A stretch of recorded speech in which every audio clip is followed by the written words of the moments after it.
They make you look really good.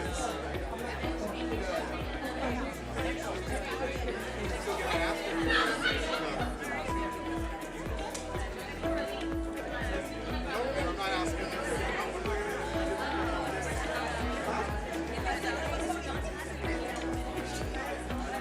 I'm good. You answer my question. Go.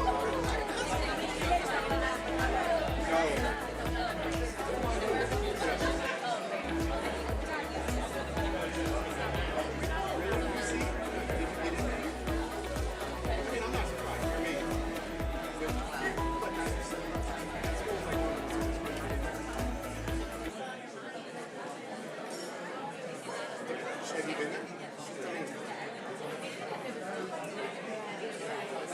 What do you want to do? The cool thing about it is you live in but hey, everything hey, I'll say something new.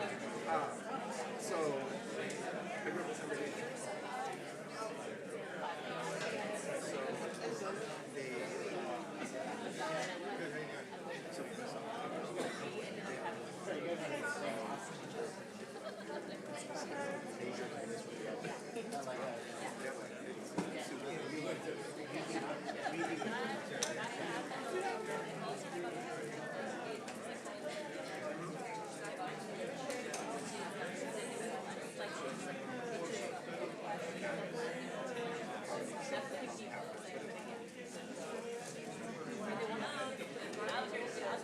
No, it's definitely going to be nice.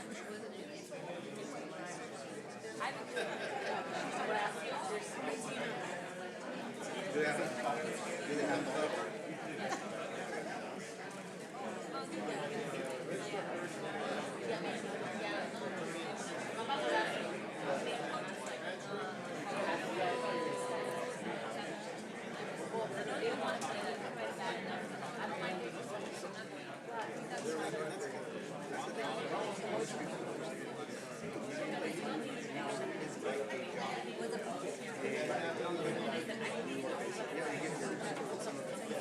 yeah, right.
Testing. Okay, we're good.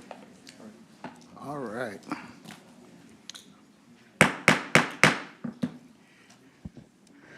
I'd like to welcome everyone here to our April 18th to 2024 regular school board meeting for the Conjoint Unified School District.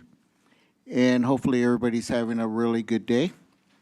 And with that, I'd like to ask Joanne to please do roll call for us, please. Mrs. Flores? Present. Mr. Fuentes? Present. Mrs. Sandoval? Present.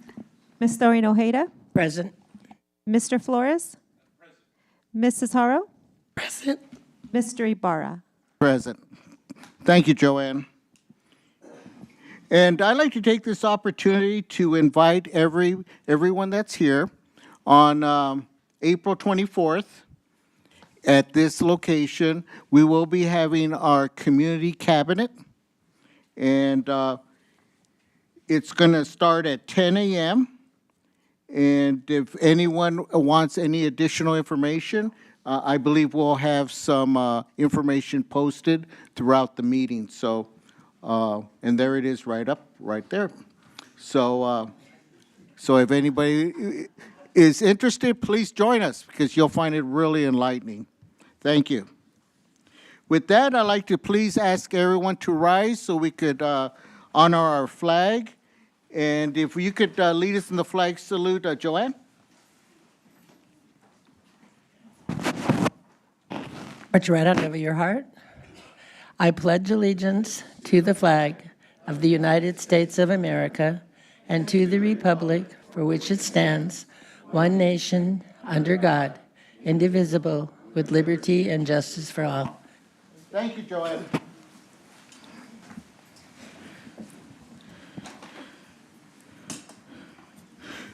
We also have an interpreter available for us.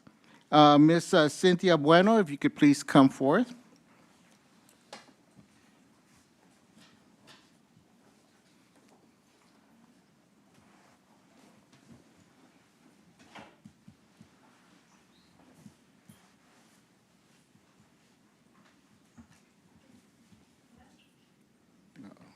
Board President Ibarra. Good evening, everybody. Muy buenas tardes a todos. Yo soy Cintia Bueno, soy recepcionista y traductora del distrito. Esta noche estaremos proporcionando servicios de intérprete. Si alguien desea escuchar la reunión completamente en español, puede encontrarme en la mesa trasera donde pueden adquirir un dispositivo que pueden utilizar al mismo tiempo. Muchísimas gracias. Thank you, Ms. Bueno. At this time, I'd like to recognize the individual who has joined us for our meeting today. I saw him walking around. I'm looking for him now. He's superintendent to the best ROP in the state of California. And I'd like to introduce everyone. Mr. Dr. Jason Angle, please. Please, let's give him a round of applause. Welcome. And when I mention that they're the best in California, I sincerely mean it.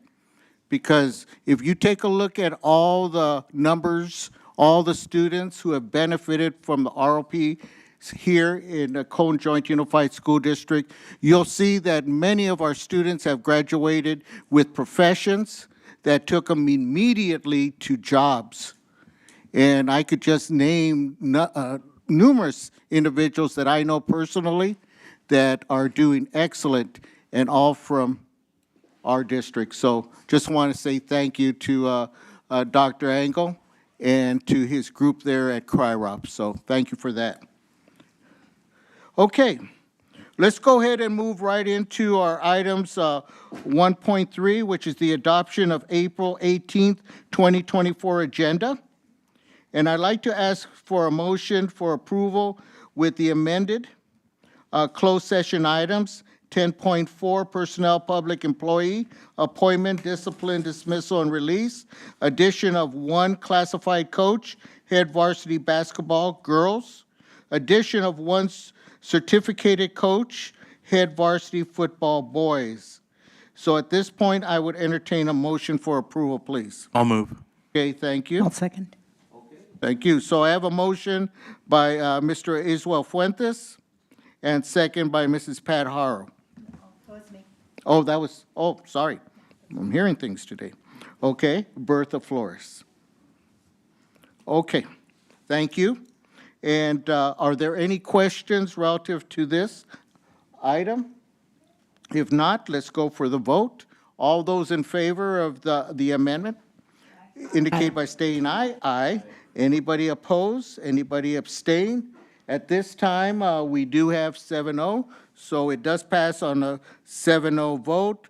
The motion was made by Iswell Fuentes, second by Bertha Flores, and on a 7-0 vote, the board adopted the agenda as recommended. So we move right into item 2.1, which is school showcase. At this time, I'd like to invite our principal neighbors from Grand Terrace High School up to the podium, please. Good evening, Board President Ibarra, board members, Superintendent Dr. Miranda, and members of our audience, and everyone that came to join us from GT. Appreciate you guys being here. It is my honor to introduce our ASB presenters, our ASB President, Alicia Pelayo, and our Vice President, Arifan Ahmad.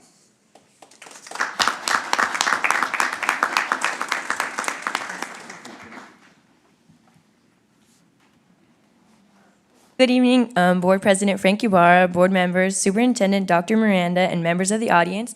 My name is Alicia Pelayo. I'm a senior at GTHS, and I'm this year's ASB President. Good evening, Board. I am Arfan Ahmad, a junior and serving as this year's ASB Vice President. We are here tonight to proudly present our Grand Terrace High School Showcase. This year has been off to a great start, and since then, it's been really busy here in Sight Town. With that being said, here are some of our highlights since our last presentation back in November.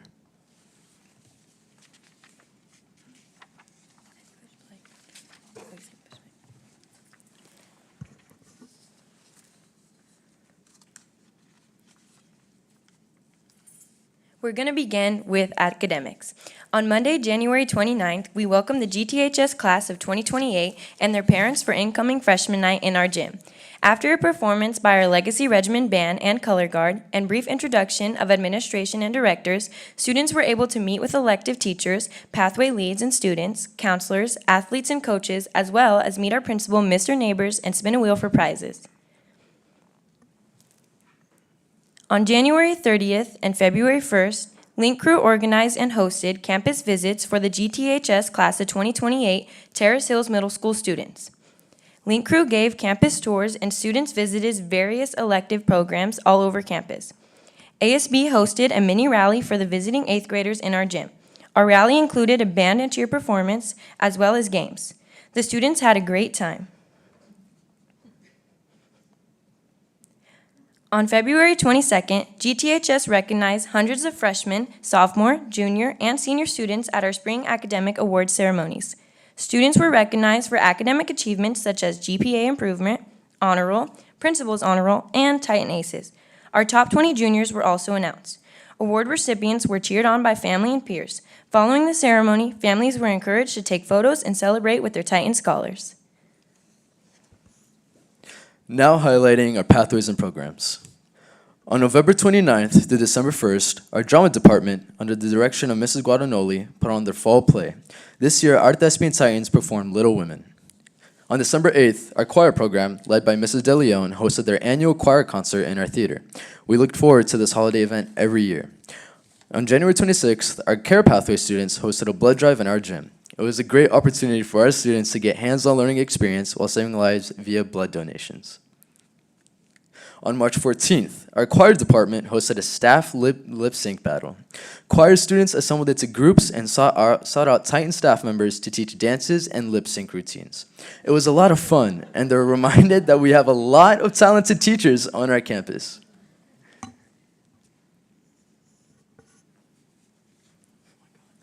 Now moving on to athletics. All of our winter sports teams have performed exceptionally well this year. Boys and girls basketball, boys and girls soccer, and wrestling all went to playoffs this season to represent our school. Congratulations to all of these teams. We are so proud of them and we wish them the best of luck next year. Both our varsity and JV Titan Pep squad ended their season with first place overall, and most enthusiastic at their state championships hosted at Knott's Berry Farm. We've had several seniors commit to colleges for athletics this year. On April 5th, Celeste Gutierrez committing to play softball for Goshen College and Angelina Rivas playing softball for the University of Arkansas at Pine Bluff. On to cultural events. On March 1st, BSU presented a Space Jam themed showcase. This event included karaoke, small business expo, and a basketball tournament. On April 17th, ASB hosted an all-school luau, which included free lays for every student, live Polynesian dancers in our amphitheater, with audience participation, of course, various food booths, and of course, games. On the Monday after Thanksgiving break, spirited GTHS ASB student leaders attended the 2023 Area F Catacastle Student Conference at the Disneyland Hotel. GTHS ASB students presented at the workshop and attended multiple leadership sessions, gathering ideas to bring back and share with our campus. On December 8th, we ended our Winter Spirit Week with Festive Friday. This is a tradition on our campus in which students and staff are encouraged to wear ugly festive sweaters and are given free hot chocolate and whipped cream. If students or staff brought a mug, they had access to special VIP lines and received an added treat, a gingerbread cookie. We had artificial snow machines, festive holiday music, and multiple opportunities, including those with our principal, Mr. Neighbors, who dressed up as the Grinch, and board member, Israel Fuentes, who came dressed up as Santa. This year, we expanded our celebration to include Hanukkah and Kwanzaa as well. This is one of our favorite traditions in Titantown, and we look forward to this every season. To celebrate our first semester of the school year, ASB members held a winter banquet at the Old Spaghetti Factory in downtown Riverside. We reflected on the first half of the school year and enjoyed time together with classmates and friends. After dinner, we walked over to the Mission Inn, a festival of lights where we enjoyed the holiday festivities taking place in and around the hotel.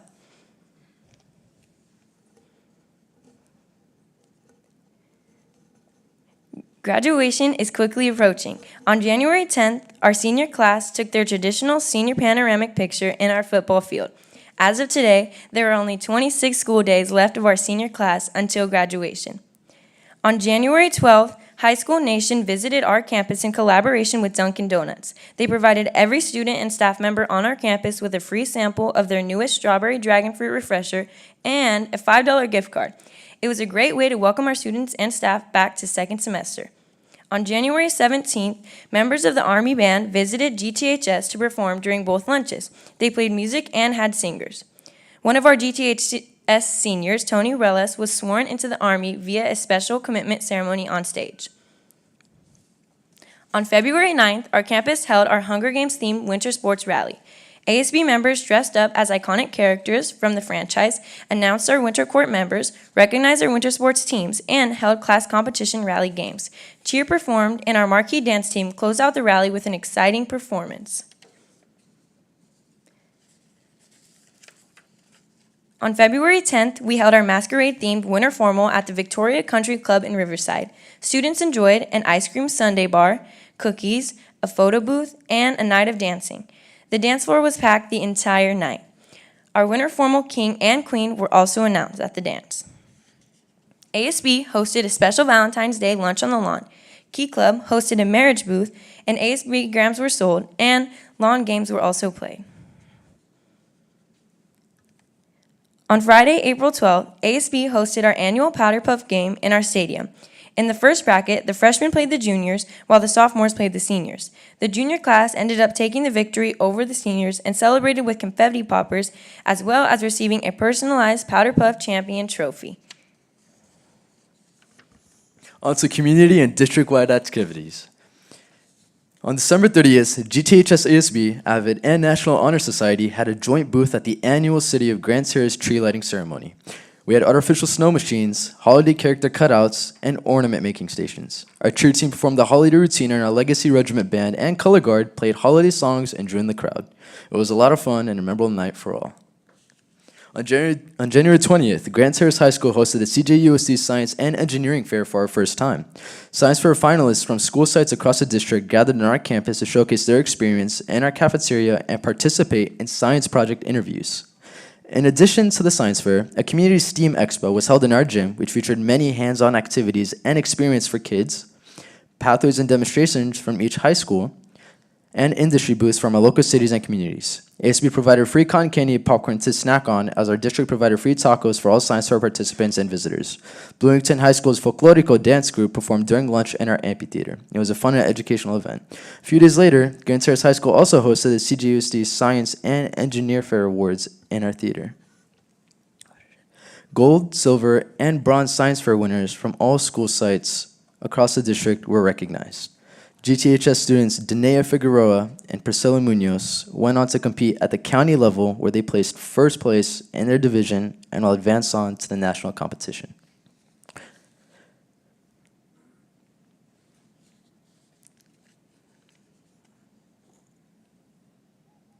On February 15th, Grand Terrace High School hosted the Best Buddies Valentine's Day dance in our cafeteria.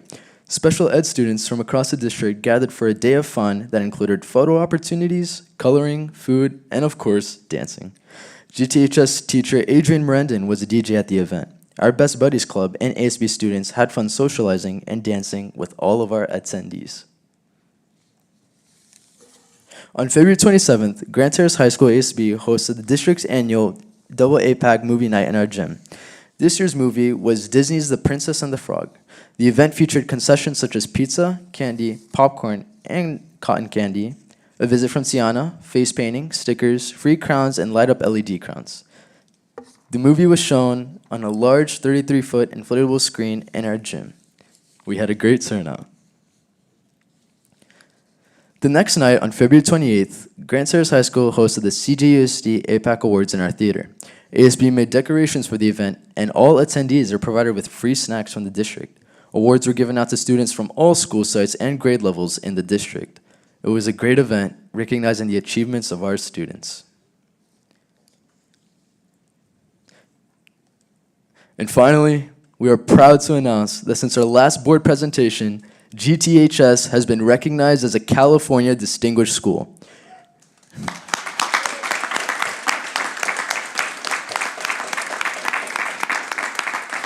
We are humbled and honored, and we look forward to our community cabinet presentation next week.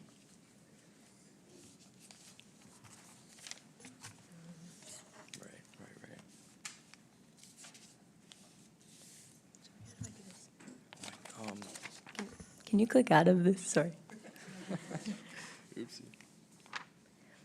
Now for our upcoming events. This weekend we have prom, which I'm super excited about. We have our spring rally coming up. The important ones really, graduation, which feels like it's coming up. So I'm so excited. On behalf of the students at Grand Terrace High School, thank you for your time. We welcome any comments, and we'd be happy to answer any questions that you may have. Well, I want to just say congratulations and thank you to both of you for your year-long commitment to Grand Terrace High School, the student body, to the activities that you've initiated, and just doing a wonderful job. Congratulations also because of the California Distinguished School honor. Part of it comes because of ASB, because of all these wonderful events that you hold, that you promote, that makes it fun for students to go to school. And if it wasn't for individuals like both of you and all the other ASB students, we wouldn't have these events as well done as you're doing there at Grand Terrace High School. So I just want to say thank you to that. You're more than welcome. With that, I'd like to see if, okay, Mr. Fuentes. Congratulations, first of all. Like President Ibarra said, distinguished school, California Distinguished School. And it's exactly right because of your activities, what you guys do at Titantown. And I'm always out there. You guys know that. I'm always out there. I'm supposed to be out here, just to let them know over here. But I'd love to go out there to all the activities that you do. I want to also thank Mr. Reese, Marcos Reese, for what he does with our kids. He's an amazing guy. He does a lot of things. Principal Neighbors, thank you. To all the students, congratulations on those graduating this year.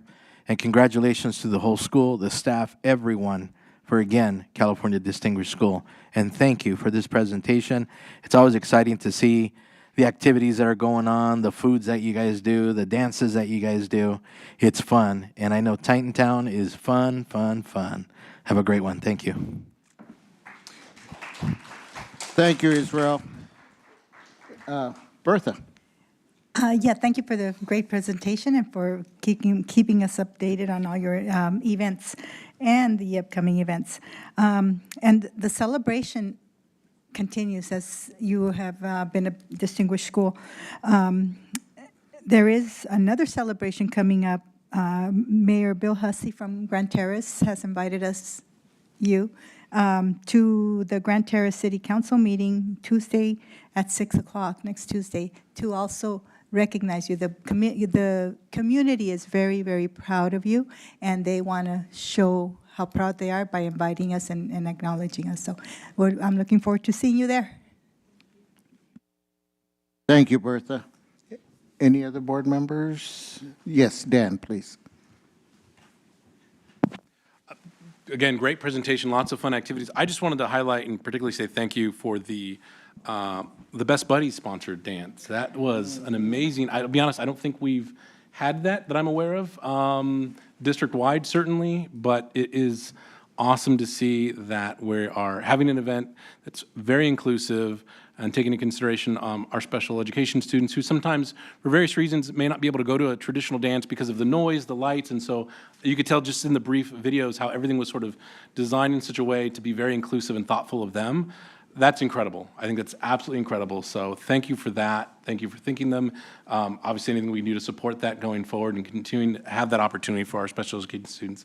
But that's beautiful. That's being inclusive. That's the message that we want to convey, that every student in our district deserves a chance to not only thrive academically, but socially and emotionally and feel part of the community. So thank you, principal, neighbors, and of course, everyone at ASB for making that happen. Thank you. Thank you, Dan. Okay, Joanne, please. Thank you so much for your presentation. It was very impressive. As I watched it, I thought, oh my gosh, I'd be so tired. Good thing you have lots of energy over there. But you did a very nice job, and you represent your school so very well. And I appreciate that, being a Grand Terrace person. And like Dan said, there's so many, you've included so many people in your community, and it's raised an awareness, I'm sure, among your student population of all the people that are out in the community and how to include everyone in the things that you do. And it may not seem like a big deal right now, but I believe that when I saw those pictures and that you have to have made a wonderful impression on a lot of students at your school who otherwise may not have ever realized that, wow, we need to think about these people too, and it will make them better people, better citizens. So thank you for all the work you put in. I know it's a huge amount of work.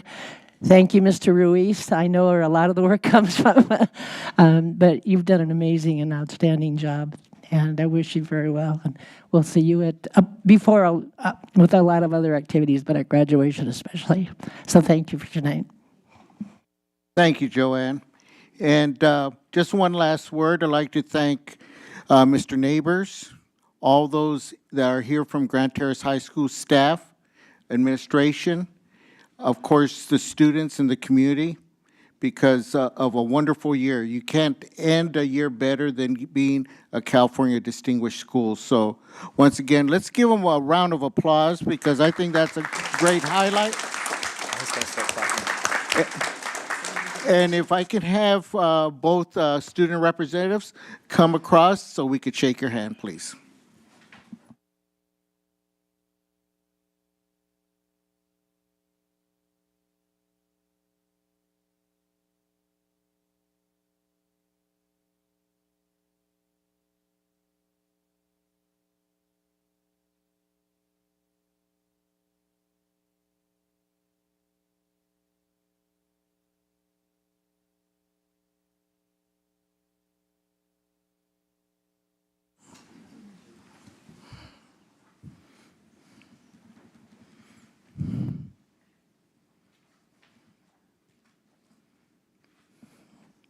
Every school board meeting, we have a student showcase from each one of our high schools.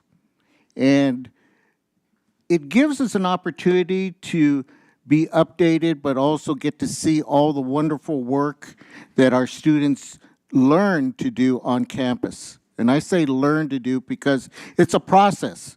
It's a process of learning on skills that they can take with them as they graduate. And this is a very nice example of individual students who have provided not only a small group, but a whole school with a variety of different activities, as does Cone High School, Blooming High School, Slover Mountain, Washington, so that they can get the utmost of the short 4-year experience of high school, because it goes real fast. So just want to say, you know, we really, as a board, appreciate hearing these showcases from each of the high schools and them sharing the wonderful things they do on each campus. So just want to say thank you once again. Now, let's go ahead and move on. Now, last week, I was watching some college basketball, the girls' NCAA. And for the first time ever, millions and millions of watchers followed that sport. We have the Olympics coming pretty soon. And in 2028, the Olympics are going to be just down the street from us in LA. And with the popularity of soccer, primarily the women's soccer, who seems to do a whole lot better than the men, if you follow the sport, it's great to see that in our district here at Colton, that we have a group of young women who have not only worked hard, overachieved, provided their individual talents to thrill many spectators and family members and have the season that they had this year. Incredible. They should be very proud of the efforts. And I say that because they're not only students, but they're student athletes. Because not only do they have to achieve on the court. Raptor alert. Emergency initiated. Raptor alert. Okay. Well, that comes from my work. There's an earthquake where I work, so I need to be alerted on it. So, getting back to what I was saying, no earthquake here, we're fine. Just want to say that the community, the district, Cone Joint Unified School District, truly appreciate all the efforts that each one of you young ladies, student athletes, did during this season. And a lot of it is because of your performance, your dedication, your sweat, and sometimes your tears, and working as a team. So without further ado, I'd like to have our principal, Mr. Abbott, come forth and begin the celebration.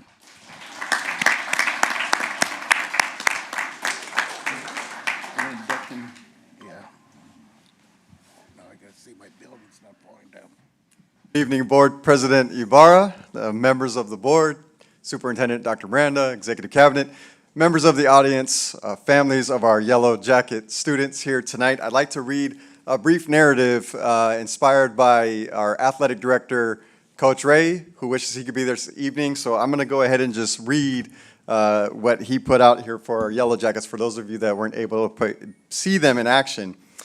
So I'm thrilled to stand before you today to shine a spotlight on the extraordinary achievements of our Yellow Jacket varsity girls soccer team during the 23-24 season. From the onset, our team displayed remarkable prowess, securing a commendable second-place finish in the preseason Heritage High School tournament. The early success set the stage for what would become an outstanding journey throughout the season, highlighted by a formidable performance in the prestigious Best of the West Varsity Girls Soccer Tournament. As the league season unfolded, our Yellow Jackets demonstrated their dominance with a stellar 6-2 league record, clinching the coveted #1 seed for the San Andreas League Tournament. The culmination of their league efforts resulted in a resounding 3-1 victory over San Gorgonio, followed by a commanding 2-0 win against Rim High School in the league championship, earning our Yellow Jackets the esteemed title of San Andreas League champions. But their story didn't end there.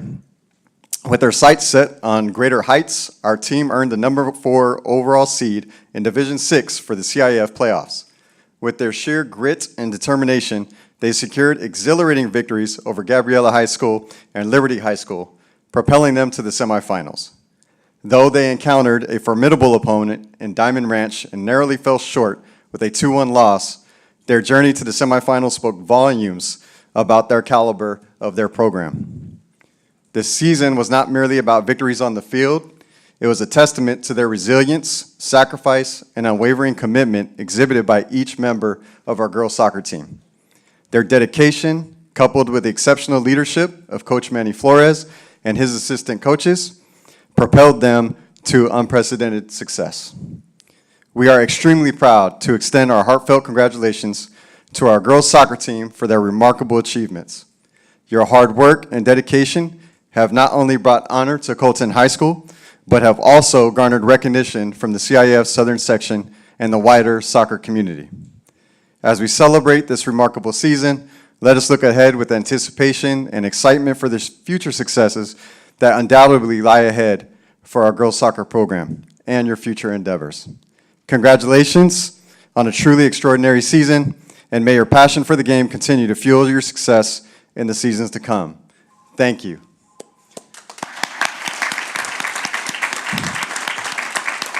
And at this time, Coach Manny, if you can lead the team up here, and if you can address the board, please.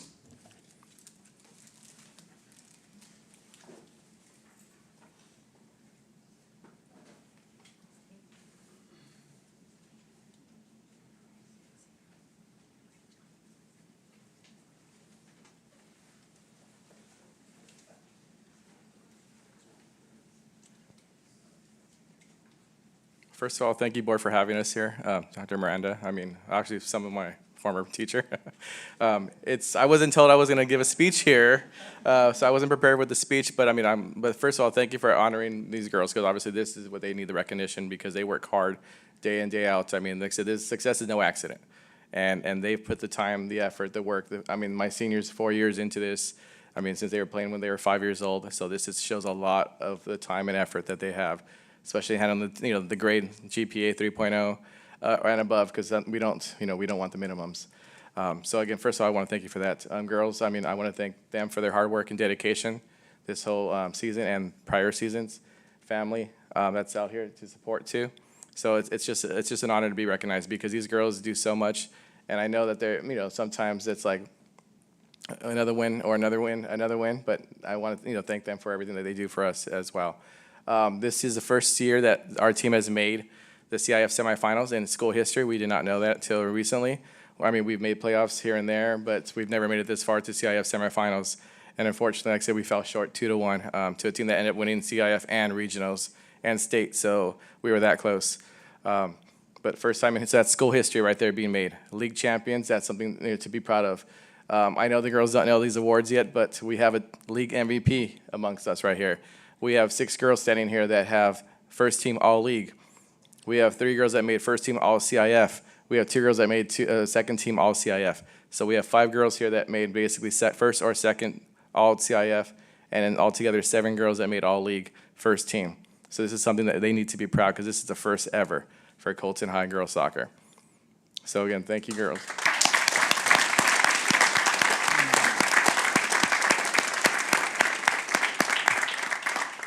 I'd like to have my captain, Anna Bailey, if she wants to say a few words.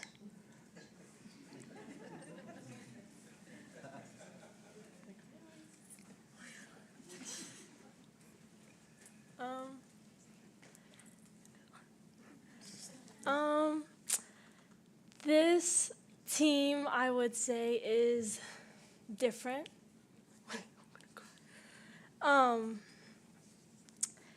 We we haven't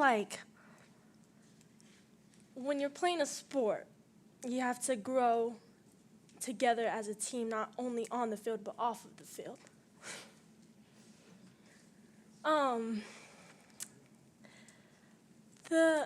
Our team, we've come a long way with previous CIF games and injuries.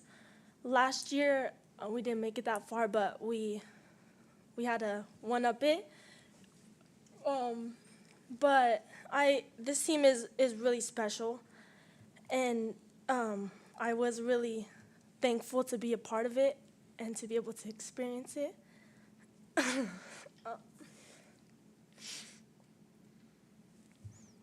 We became family. That's what she wanted to say. We became family, and that's hard because, like I said, on and off the field, this team was family, and that shows why this team loved coming to practice, loved coming to the games, and put their heart and soul, whether they were banged up and they're limping, and we have our trainer. I don't know how much tape we used.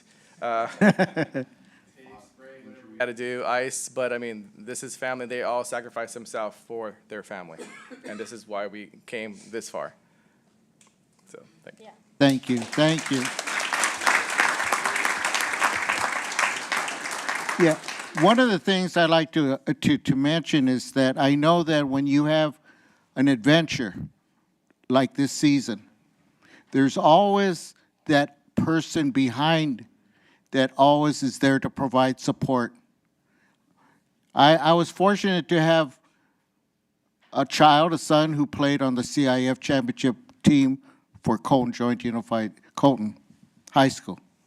And I saw all the parents and the support they gave. What I'm trying to say is that I'd like to see if I could have any parents that are here, please rise and stand up. Grandparents, anybody who provided support to these young girls, because that is so important. And we totally appreciate that. Because we know that it takes a lot of motivation, but also a lot of assistance and support from family, because they help make these young athletes go. So I just want to say thank you to all the parents and family members that are standing. Thank you for your support of your child, of the team, of Cone High School. And just also say congratulations to each and every one of you, because when my son won the CIF championship game, I felt like I won it. So I know that as they won, you felt like you won as well. So they carry us for a nice little ride, and we truly appreciate that. So I just want to say thank you to each and every one of you. Yes, Dan, please. Absolutely. I want to echo what Board President Ibarra said and congratulate you and thank you. I want to thank you as a Colton guy who grew up in this town and played soccer in this town. The whole community got behind you. That was such a fun run, and we followed you throughout the playoffs and watching the community travel to watch you play. And the accolades, the awards, all that's great, but I want to share something else that it means to the community. You young ladies are inspiring the next generation. I have a 9-year-old daughter who plays soccer over in the Colton Soccer League. She went to those playoff games. She was there at Diamond Ranch. We were there. We traveled to watch you guys play. And knowing that my daughter and that so many young girls in Colton got to watch you play, got to see the success, but more importantly, see how hard you worked and the success that came with it, that's inspiring to them. So it doesn't end here. I know particularly for the seniors, it's tough, right? Because you feel like it's over and you're not sure what's next. It only gets better. You have wonderful opportunities ahead of you, but know that the impact that you will have on this community goes well beyond just this season. So I want to thank you for that and congratulate you. Coach Manny, some may not know, Coach Manny is a teacher in the district, a longtime teacher at Wilson. And so, this isn't his job. He has to go and work and support students in another capacity, and then when he's done there, he grabs his gear and he runs over to the high school and does all of this to provide the support. So that needs to be acknowledged, as well as the other coaches, for the time and energy that they put into it. It is not easy to do. It takes a great deal of energy and effort, and I want to thank you, Coach Manny, all the coaches. And, you have a great coach. You have great coaches. I know sometimes you look at us old guys and you're like, what do they know? This guy can play. I can attest to that. So I was there. We played together. And what I appreciate is exactly what you shared, Coach. On the field, absolutely. But so much of what we focus on happens outside of the field. And you young ladies are learning things you're going to carry with you the rest of your life. So enjoy it. Celebrate it. Stay together as best you can. Stay in touch as you go on to the next stage. And we'll be here next season for those that are returning. And we can't wait to see what you're going to do next. So thank you so much. Absolutely. Thank you, Dan. Any other board members, any other comments? Okay. With that, I know that so that the audience is aware, we do have certificates for each one of our athletes here, and we would like to ask each one of you to please come up front so that we can take a picture with you.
Okay, let's go ahead and move on with our meeting.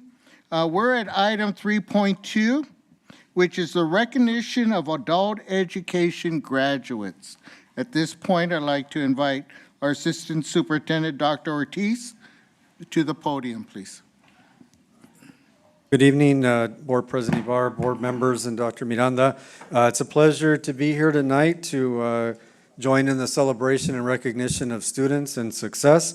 It's an honor to introduce our new Colton Joint Adult Ed principal.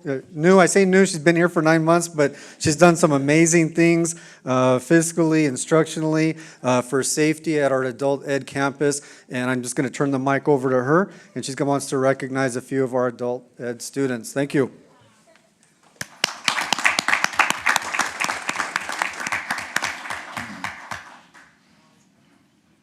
Good evening, Board President Ibarra, board members, Superintendent Dr. Miranda, Executive Cabinet, community members, family, and our adult ed graduates.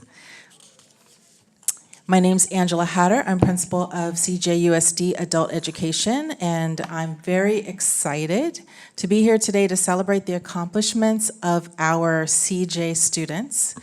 In adult education, we offer classes in English as a second language, citizenship, adult basic education, GED preparation, high school diploma, and we will soon be starting a new career education program, IET Certified Nursing Assistant for ESL students. We'll talk more about all of our adult education programs next Wednesday at Community Cabinet. Please join us. But tonight, we are focused on our new high school diploma graduates.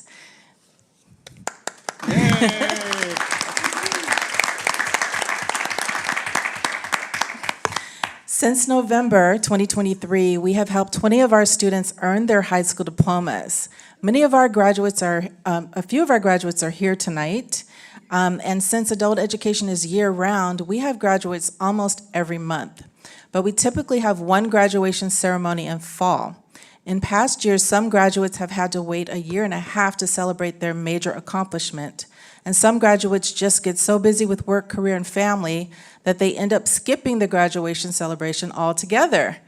But we wouldn't want to skip an opportunity to celebrate an event so wonderful as earning a high school diploma. So we're really excited that you are here joining us tonight. Dr. Ortiz and I spoke earlier this year about the idea of having this special recognition at our board meeting to give our graduates the opportunity to celebrate with their families sooner. And here we are. This moment is very special because we're able to acknowledge all of the hard work our adult students put into achieving their goal of earning a diploma. For some, coming back to school takes many years of stopping and starting again to finish. Many juggle work and family, caring for children of all ages at home, while also studying to finish their programs. Some have expressed the need to get their high school diploma to keep their jobs, advance at work, enter into career training programs, or continue on to college. We are incredibly honored to have this time to celebrate with each of you at our first graduation celebration of 2024. Since you have all received your actual diplomas, our staff have gathered some words of inspiration for you in a scroll that I will share and give to you. I just want to read a couple of things from our staff. You may recognize Mr. Sutherland. In this time when so many things can be taken from you, education is one thing that can't. You've taken a huge step in your educational journey. Now celebrate your accomplishment. Set goals and never stop reaching for the stars. And Miss Luna Rubio, you may have heard a lot from her over the course of your time with us. She just says, simply, just do it. Whatever it is, achieve your goals, and you will make big strides in what you're putting yourself forward to do. And there's a little poem that I wanted to read. It's called The Prize. You're graduating. You worked, you've done it. This important prize, it's yours. You've won it. Just keep on to capture more. Spread your wings. You're going to soar. And with that, I'd like to invite the board to address our graduates. Thank you, Ms. Hatter. I guess I'll begin. As a graduate of Cone Joint Unified School District, each and every one of you has learned how to manage your lives. Each one of you has had the opportunity to have experiences that no graduate would have. You're moving forward into the future for yourselves. Only you could dictate what's next. So with all that in mind, take forward everything that you've learned. Understand that sometimes we cannot all do it by ourselves. We search out for help wherever we can. Don't be afraid in any time to reach out. Take a look at who are your support systems, and who are those that can give you good advice. Because as you start venturing into either extra education, further education, employment, there will always be opportunities to utilize what you've learned here at Cone Joint Unified School District. So I just want to take this opportunity to commend each and every one of you for making the efforts, being dedicated to yourselves so that you could have achieved what you have achieved. You won't realize how important the efforts that you made to get your diploma are until you really realize how much you need it. And with that being said, I'd just like to congratulate you, congratulate any family members that are here on your behalf. And if you have younger siblings, you have now become a role model for them so that they could see what you achieve, they could achieve. So always move forward. You're going to take a step back now and then in life. That's how life is. But continue to progress forward, because only when you're moving forward will you understand what life is really about. So congratulations. Good luck to each and every one of you. Do well, and we're so proud of you. Thank you. Okay. Mr. Fuentes. Many, many years ago, back when I was in high school, I got to meet a gentleman, a very well-known gentleman, and I think we all know him. Edward James Olmos played him on this movie that they did. His name was Jaime Escalante. And I remember heading out to Garfield High School, and I was having lunch, and I didn't know. So this gentleman comes by, and he says, "Can I sit here?" And I go, yeah, go ahead, feel free to do so. I didn't know who he was yet until he introduced himself. So I introduced myself to him, and he goes, "Hi, I'm Mr. Escalante." And I looked at him, and I go, "Are you the guy that made that movie from?" You know, high school kid, asking him. So one of the things, we started talking and everything, and he said, Israel, you got to have ganas. And he was known for saying that. You got to have the will. And for you, you had the will. You had the will to push yourself, to motivate yourself, to graduate, to get that high school diploma, to get that GED. You had that will. And a lot of times we have to have the ganas, because if we don't have the ganas, we don't have the will to do that, it's going to be hard. But a lot of times those ganas come from mom and dad, from your tío and tía, from grandma, from your neighbors sometimes, or from that special teacher that says, Israel, you can do it. You can do it. You got to have ganas. And I remember when I left that table, and I said, "Mr. Escalante." So a couple of words of encouragement. He turns around, looks at me, stands up, and he goes, "Israel, you got to have ganas." And he was known for doing that. And I congratulate each and every one of you for graduating, for having the will, for having the ganas to get that high school diploma. And this is the beginning of a lot of things for you. Keep moving on, keep studying, keep getting those certificates, keep getting that bachelor's degree if you're going to go to college. Get that AA. And keep the ganas going, because you can, and you can.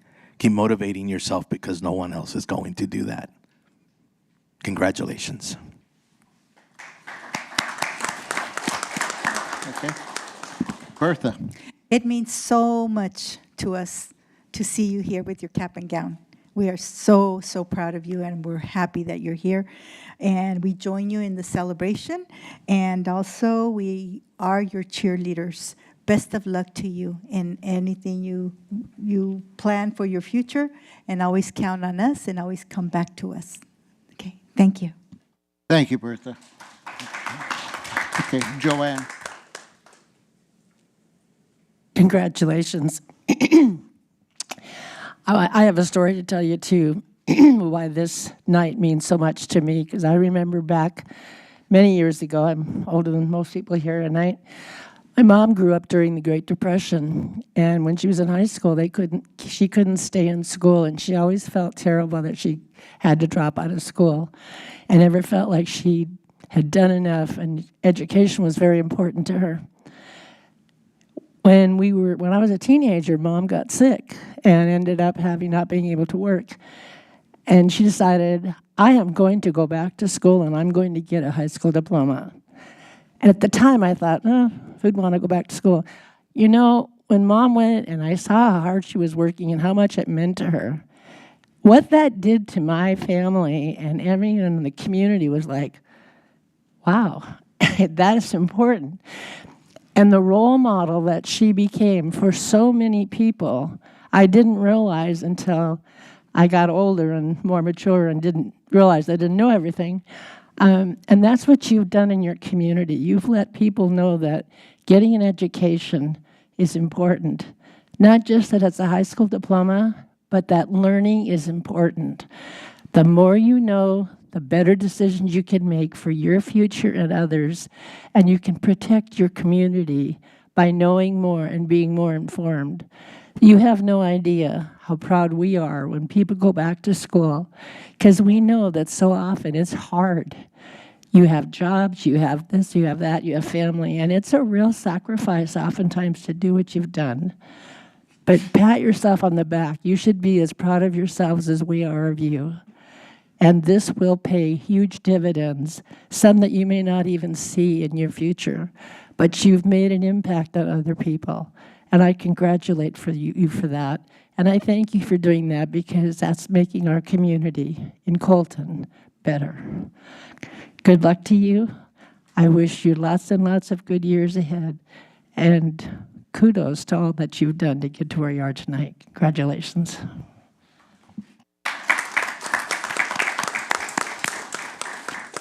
Thank you, Joanne. Yes, Ms. Hatter.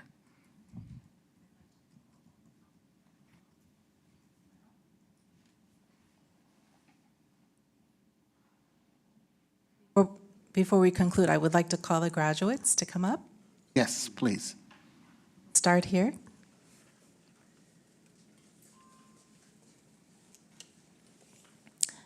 Corelli Colindres. She'd like to be a nail technician. Please.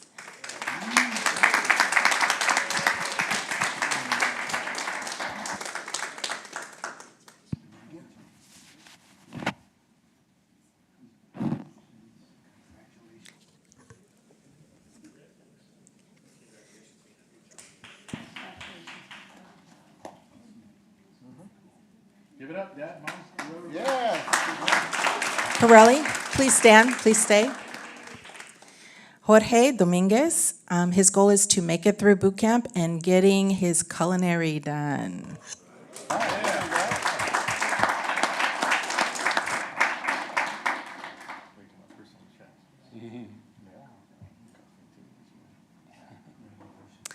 And Randall Green, his goal is to get better each and every day.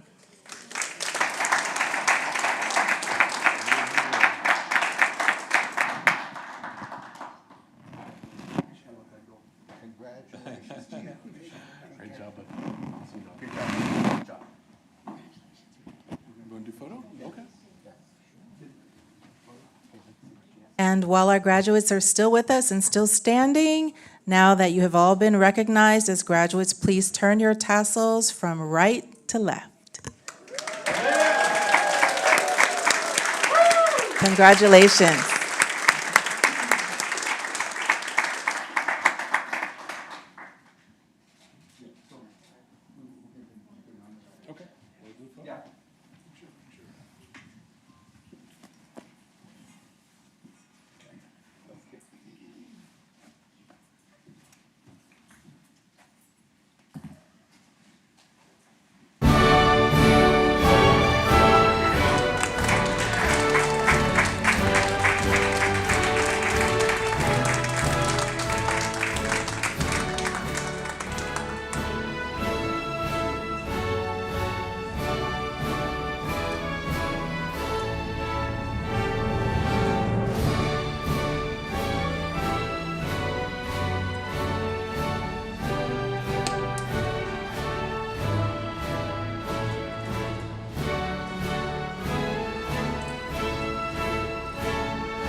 Yes. Yeah.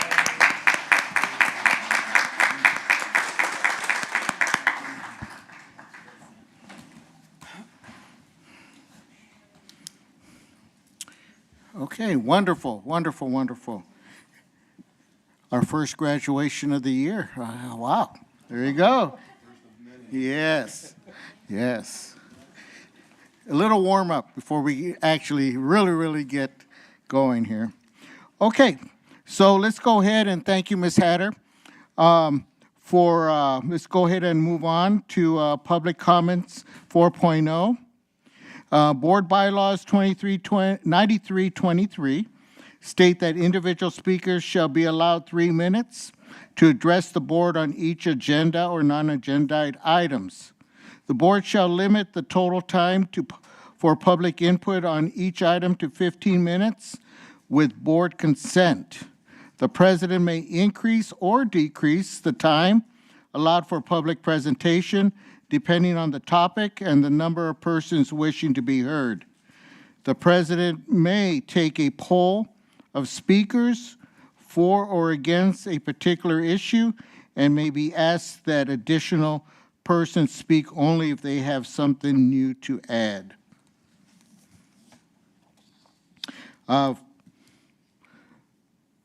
First card, Ms. Lisa Villa.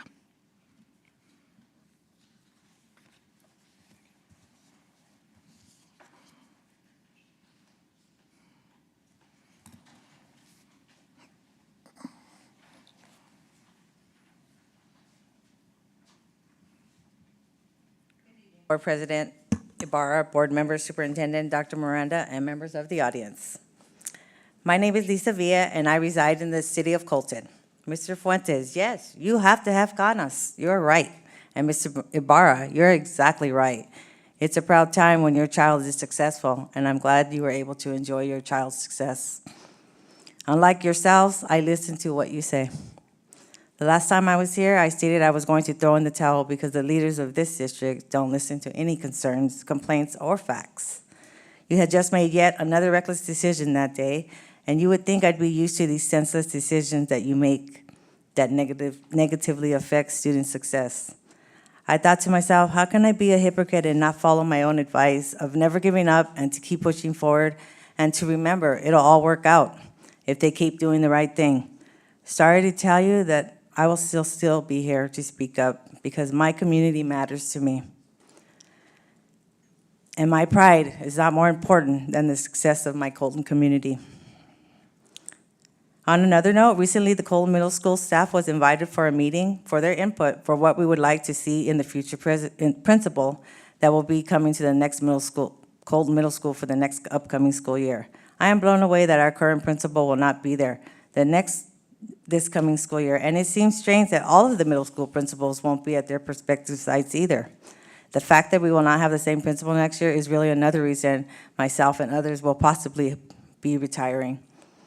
It is hard to be a leader of a school and deal with all the different personalities and the culture of any school, yet alone a middle school. She handled it well, though. I have worked with many administrators, and she was great because she cared. You all know that I don't like working with that age. But since I have to work there with that age, there is no other place I'd rather be than with that staff and that same administration. I'm asking you to please try to listen to the things I bring to the table. I don't just talk the talk, I walk the walk too. Thank you. Thank you, Ms. Villa. Okay, are there any other cards, Joanne? Thank you. Okay, with that, let's move right into our 5.0 administrative presentation, CTE presentation, Dr. Peterson. Our board members, Superintendent Dr. Miranda, and members of the audience. Mr. Ibarra, I think you said it earlier. We do have the best ROP in the state, and you already introduced him, but I would like to formally introduce him again. The CRIROP Superintendent, Dr. Jason Engel, to introduce our presenter tonight.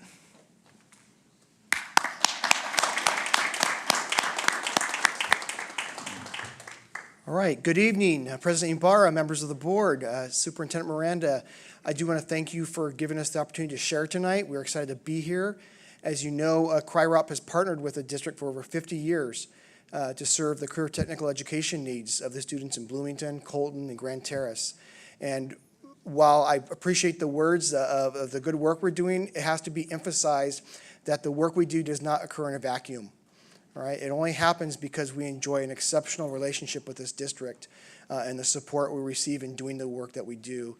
It is a true sense that these are our shared students and that everyone wants what's best for these kids and strives to do that and works together to make that happen. It starts at the top with the board. I have regular meetings with Dr. Miranda. I know my staff is meeting, it seems like almost weekly now, with office staff, district office staff, trying to work on programs for next year already. The site staff is wonderfully supportive. I don't know if Mr. Neighbors is still here. I have a little anecdote to share. I try to visit the schools each month, and I walked on campus at Grand Terrace last month, and I got checked in at the office, and I'm walking down the hallway, and all of a sudden someone comes running up behind me, and it's Mr. Neighbors saying, "Welcome!" And almost like my gut reaction was like, "No running in the hallways." So, old site administrator, no running. But it was just evident, and I saw Mr. Abbott earlier, the site admin really supports the work we do. Always so welcoming. They walk with us when they can to see what can we do to support each other and supporting the kids. So, again, I just want to say thank you to all of you for the work we do together to support our students, our shared students. And of course, what's at the centerpiece of all this excellent work is some very special teachers. So with that, I want to introduce and welcome up Ms. Marta Chavez and some of her students who are going to be sharing some of the things they've been doing to prepare for medical careers.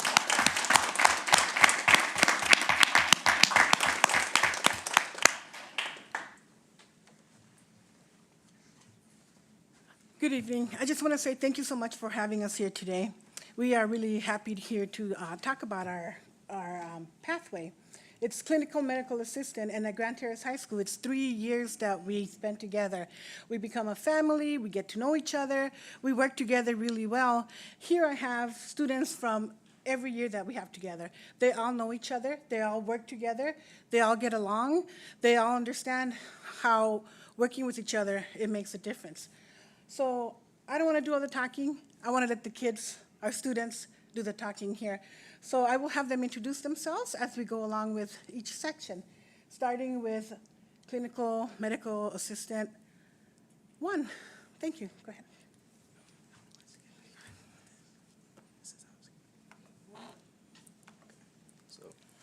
Hello, my name is Stephen Watson. I am part of the Medical Assistant Clinical 1, which is an intro program into the medical assistant, where we learn about medical technology and medical terminology, and front office work.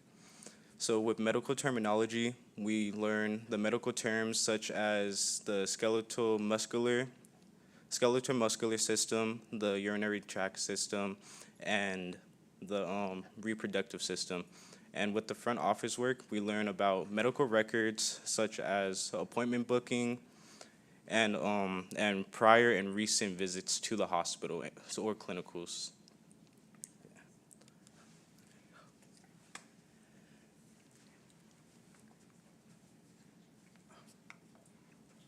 Hi, my name is Jameer Richard, and I am part of the Medical Assistant Clinical 2. And the Medical Assistant Clinical 2 helps design students to perform back office skills and also engage in hands-on activities. And not only that, but it also prepares us students for post-secondary education in patient care. So in these pictures right here, in Clinical 2, we have a girl taking a student's blood pressure. This is what we learned in Clinical 2 Semester 1. We learn vitals. And then on the other picture, we have a student taking another student's injections. So this was Clinical 2 Semester 1 too. And the injections was intradermal, intramuscular, and then subcutaneous. And for Ms. Chavez, I just love how it's not always about how to do it and what you're supposed to do when doing it, but it's also about the safety behind it and the cleanliness. So for blood pressure, she always tells us before and after, make sure you get an alcohol pad and wipe down the stethoscope and the other tools necessary for vital signs. And then also for the sharps, the needles, and injections, you always do not recap them. You put them in the sharps container respectfully and how you're supposed to.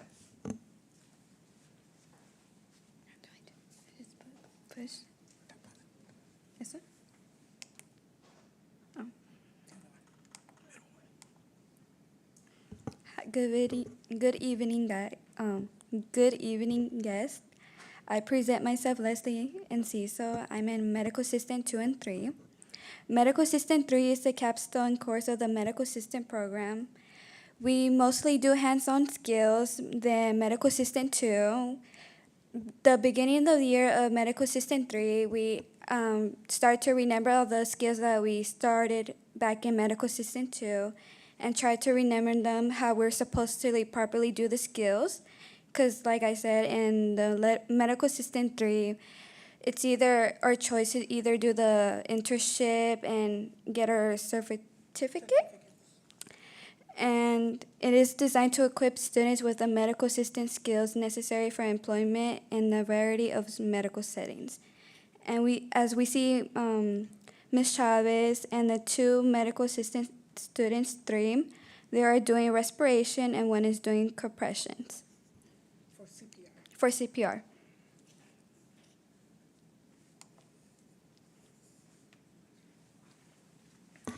And then next we have patient care. So we broke it into 2 categories. First is our patient classifications.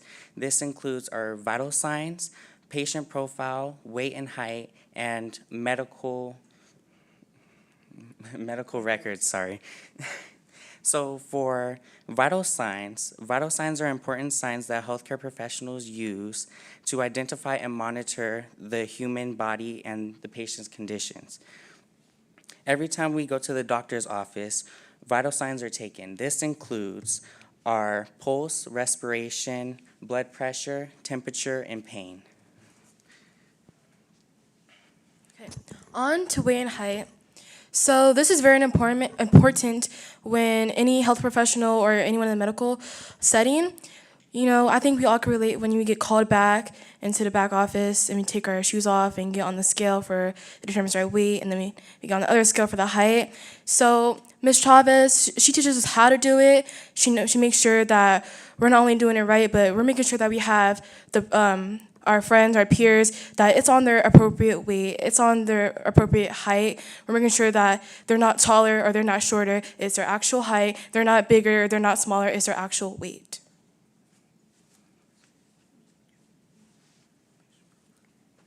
For patient profile, I would like to include that it includes allergies, medications, the documentations of the patient, the doctor visits, and the surgical history of the patient that they had in the clinical or the ER or the hospital or anywhere.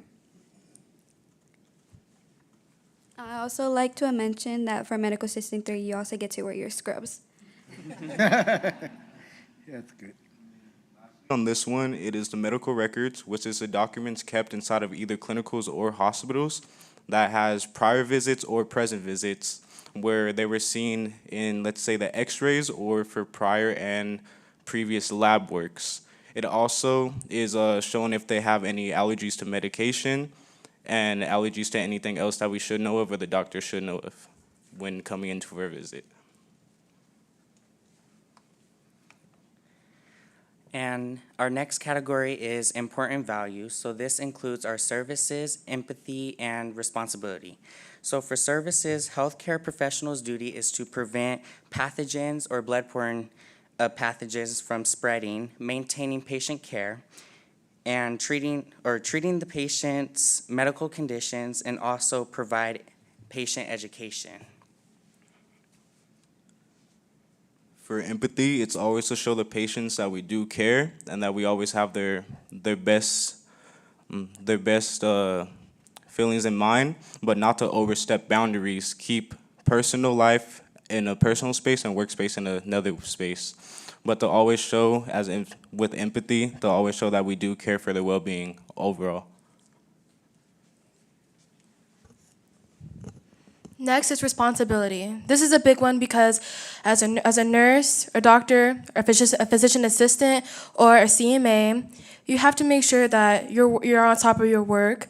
You don't pass it off to anybody. Your patient is taken care of, and you have your time in a manner, and that you are very organized. Being organized is very important because as your patient, it all relates back to the service and empathy. Being responsible means that your service is not minimal, it's great, and that your empathy means that your patient is being taken care of and they're not depressed, they're not sad. You have to make sure that your patient is well in their needs.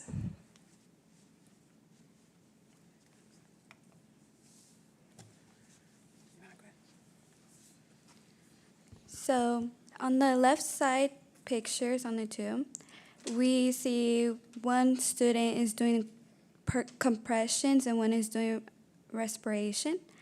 And the bottom left, there's another student doing compressions, and we were doing CPR last week, as we were supposed to, because we need to be CPR certified in order to get ourselves into the internship. So in this picture, I believe it was like 2-3 months ago, it was our freshmen from GTHS. They came over to Ms. Hobbs' classroom. And the freshmen, they are in the care pathway, but it's either between the choice of clinical medical assistant or EMR, EMT. And so they came to our classroom to observe what is going on. And as you can see in this picture, we have a student taking another student's blood pressure. And I think we love doing this because it interests our freshmen to come join our class, to see if they want to be in this career, and see if they want to be a certified medical assistant their senior year.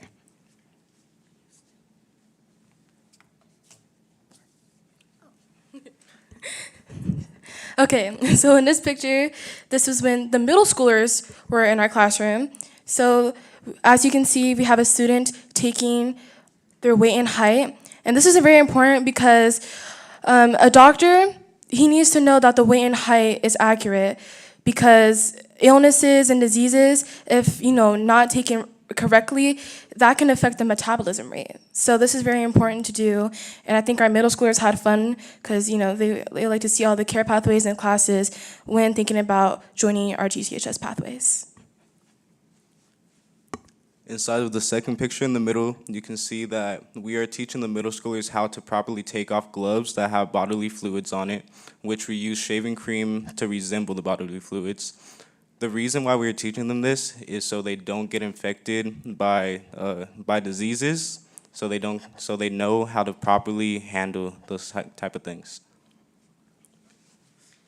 And then on the bottom, and then on the right-hand side, we can see that our CMA 3 students preparing an EKG on one of our students from Medical Assistant 2, and they were teaching the freshmen and also the middle schoolers, incoming freshmen, how to prepare the EKG and where to put them, where to locate them on the chest area, and they are called chest leads. With that said, it's not just about having fun. It's not about just learning the one thing. They do get an internship afterwards. They go to Arrowhead Medical Center. They go to different types of clinics where they do the intern. They go to the different departments. Right now, for this current year, I have students going to OBGYN, to pediatrics, to oncology, to internal medicine. So they're all in completely different departments that they're going to see. They actually graduate. Then they go to the internship for 1 full month. And then after that, once they complete everything, they actually get the certification and they're able to go out and work in the field. They are graduating as a medical assistant, and they work there. What makes me so proud is throughout the years I've been teaching with CRIROP for 23 years, and I have had so many students that are now doctors, nurses, PAs, physical therapists, PTAs. So it makes me proud to see that these kids here that are really working hard, a little bit nervous talking about things, but they work hard, and they're going to go out there, and they're going to do something, and this is a stepping stone for them. CRIROP is allowing them to graduate as a medical assistant, where they don't have to go to a private college and pay a lot of money to do this, because we're taking care of it here, all of us, for them, to give them that head start. You guys want to say anything else? I would like to say thank you, Ms. Chavez. Thank you so much, before I tear up. I did start off Medical Assistant 1 back in junior year, but right now I'm taking Medical Assistant 2 and 3 to finish up those 2 classes in order for me to actually do the internship for this summer. I want to say thank you to her for telling me échale ganas, like he was saying, ganas. Because if we don't put those ganas, there's no way in order for us to get into that future. And this is the first step of me, because I do want to be a registered nursing later in the future, but obviously I'm going to start off this career, which I'm really grateful for the program of REP and Ms. Chavez. I always stay after school to do tutoring in order for myself to know more knowledge, because I am behind from Medical Assistant 3, but I am getting better and learning more. Thank you, Ms. Chavez.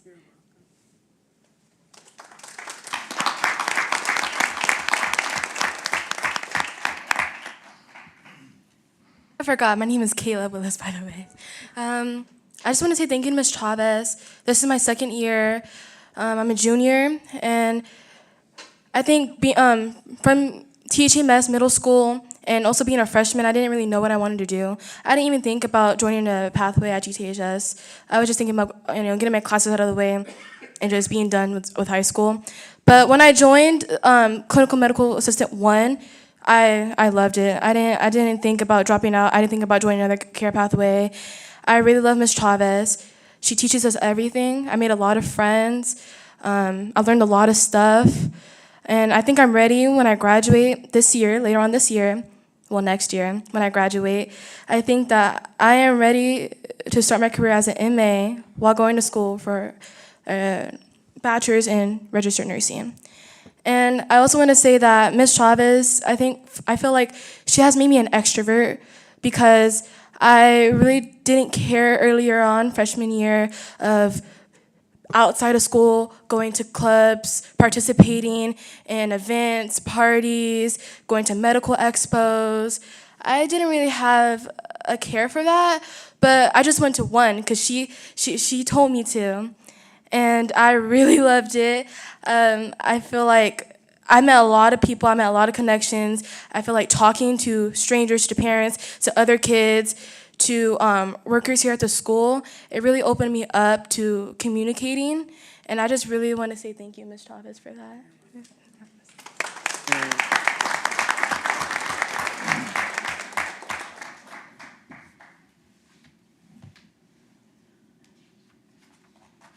I just want to say thank you for having us all here.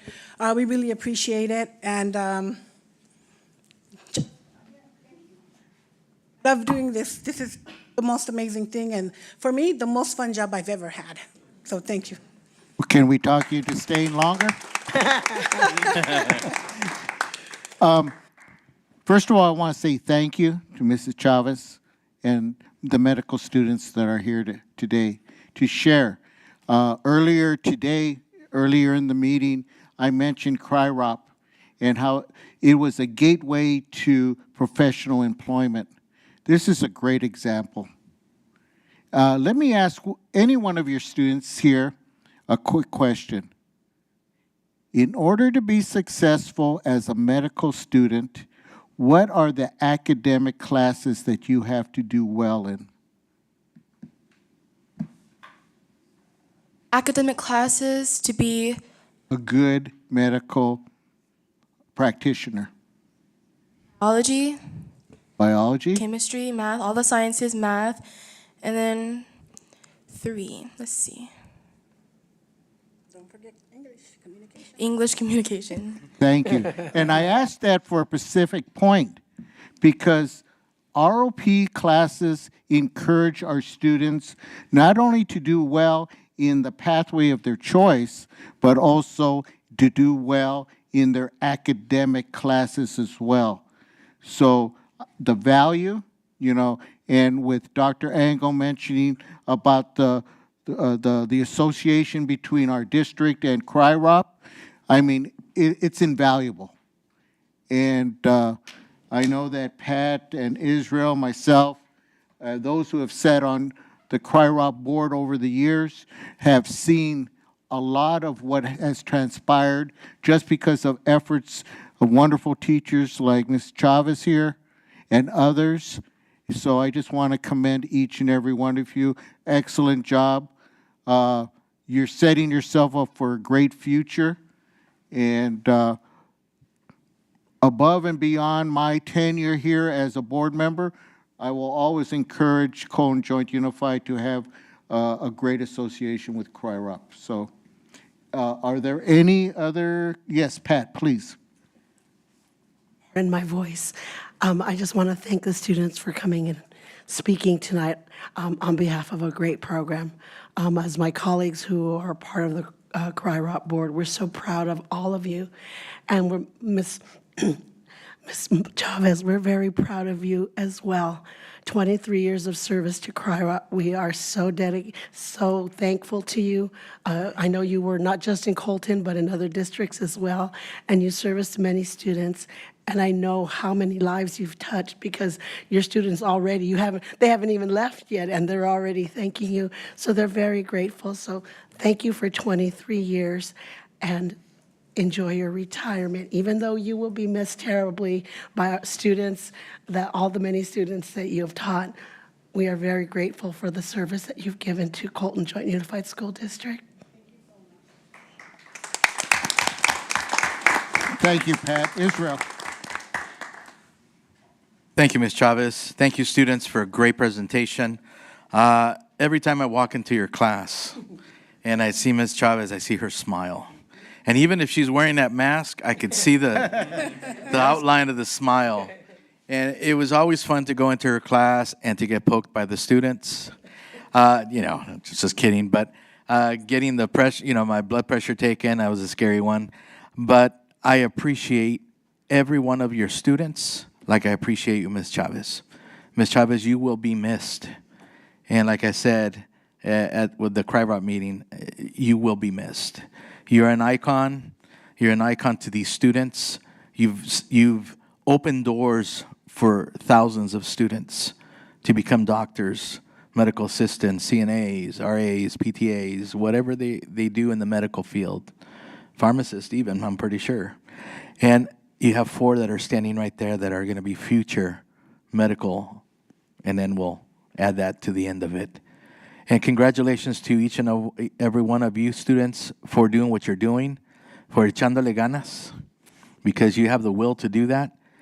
And a lot of ganas, when you have the will to do that, catching up to get to that goal that you want, you have the will to do that. You have the motivation. And I always speak to students about motivating yourselves. Yes, you have mom and dad, you have a teacher and everything, but it's up to you to motivate yourselves, and you're doing that. And you're doing that, and I'm very proud of each and every one of you. And Mrs. Chavez, again, I'm going to miss you. I am going to miss you walking into your class and seeing that great smile that I see right now. And then every time it was a big hug, and I loved it. And for the years you were at Grand Terrace, I'm gonna miss you. I'm gonna miss you. I'm gonna start crying, and we'll stop there. And again, thank you. God bless you guys. Thank you, Israel. And if I could just add one more thing, because I want to thank you, Ms. Chavez, also Dr. Angle, for incorporating the middle schools and having them come over and to see the program, to try to encourage our middle school students to do well in their studies while they're at middle school, because they have such a great program and programs to follow up on when they do move over to the high school. So I'd like to thank each one of you. Get the opportunity, encourage a middle school student when they come on over. Talk to them about the program, what they need to do, why there's a value in doing their studies in middle school. Because, I mean, the doors can open as they're going to open for each and every one of you. So I just want to thank both Dr. Angle, Ms. Chavez, and all those others, because I've been trying to promote our associations with the middle schools and ROP. And I want to get those middle school students encouraged to do better with their education, because they have something great to look forward to down the road. So just want to add that and say thank you for that. And students, remember that CJUSD and CRIRUP will always be here to help you. Never, ever forget that. We're going to be there to support you and help you in any way that we can so that you become successful. That's our goal. Thanks. Okay. One more thing. Joanne would like to say a few words. Thank you so much for sharing your heart and your passion with us tonight. Mrs. Chavez, I don't know you, but I've heard about you. But listening to your students tonight reinforces my belief that teachers are the heart of education. And when I see these students, young people, opening their hearts to you and thanking you for opening so many doors for them, it just makes me proud as a board member that we have people with that kind of passion as teachers here. And we have a lot to be proud of. And when I look at a program like this, and I mean, young people today, it's so hard for them to go out into the workforce. And to be able to leave our school district with a certificate that has prepared them to start right away, it gives them an edge that they are able to start something that maybe it won't be as hard for them as for a lot of people, because they've done all the work. They don't have to worry about how they're going to pay for it. We've made that possible. And I, too, am grateful about the middle school program being able to open these doors for our kids, because unless someone does that for them, most kids don't realize what's really out there available to them. And when they have a teacher with a big smile and a big heart, there's so much that they can get from that, and I thank you. I thank CRIRUP for providing that opportunity. Dr. Engel, he's carrying your passion to another level, and I'm really grateful to see that, Jason. Good luck to all of you, and we hope to see more and more as we go through, and it's going to be hard to replace our wonderful teacher, but they'll never, ever, ever forget you.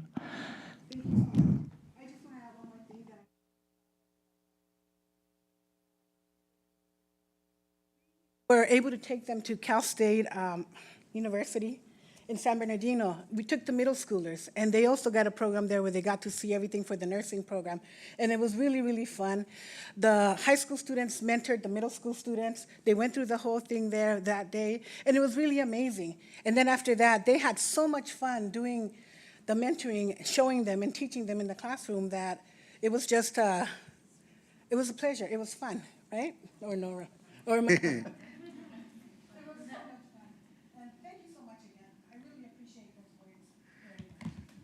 And once again, thank you. And if no other board member has any comments, we just want to wish you well, and to all of you. So let's give her one more round of applause. And if they could come up and just shake their hands, please.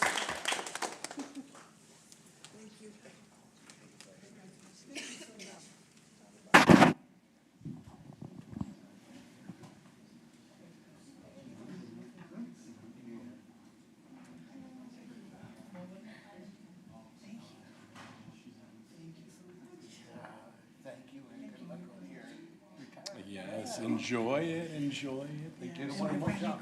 Oh, see, that's the best. That's the best job. Great job. Great job. Very good. Yeah, great job. Excellent job speaking. Great job speaking. I know it's not easy. You guys did awesome. Yeah. You guys did great. You can take some blood too. Congratulations. Great job. Very well. Good job. Good job. Good job. Good job. Great job.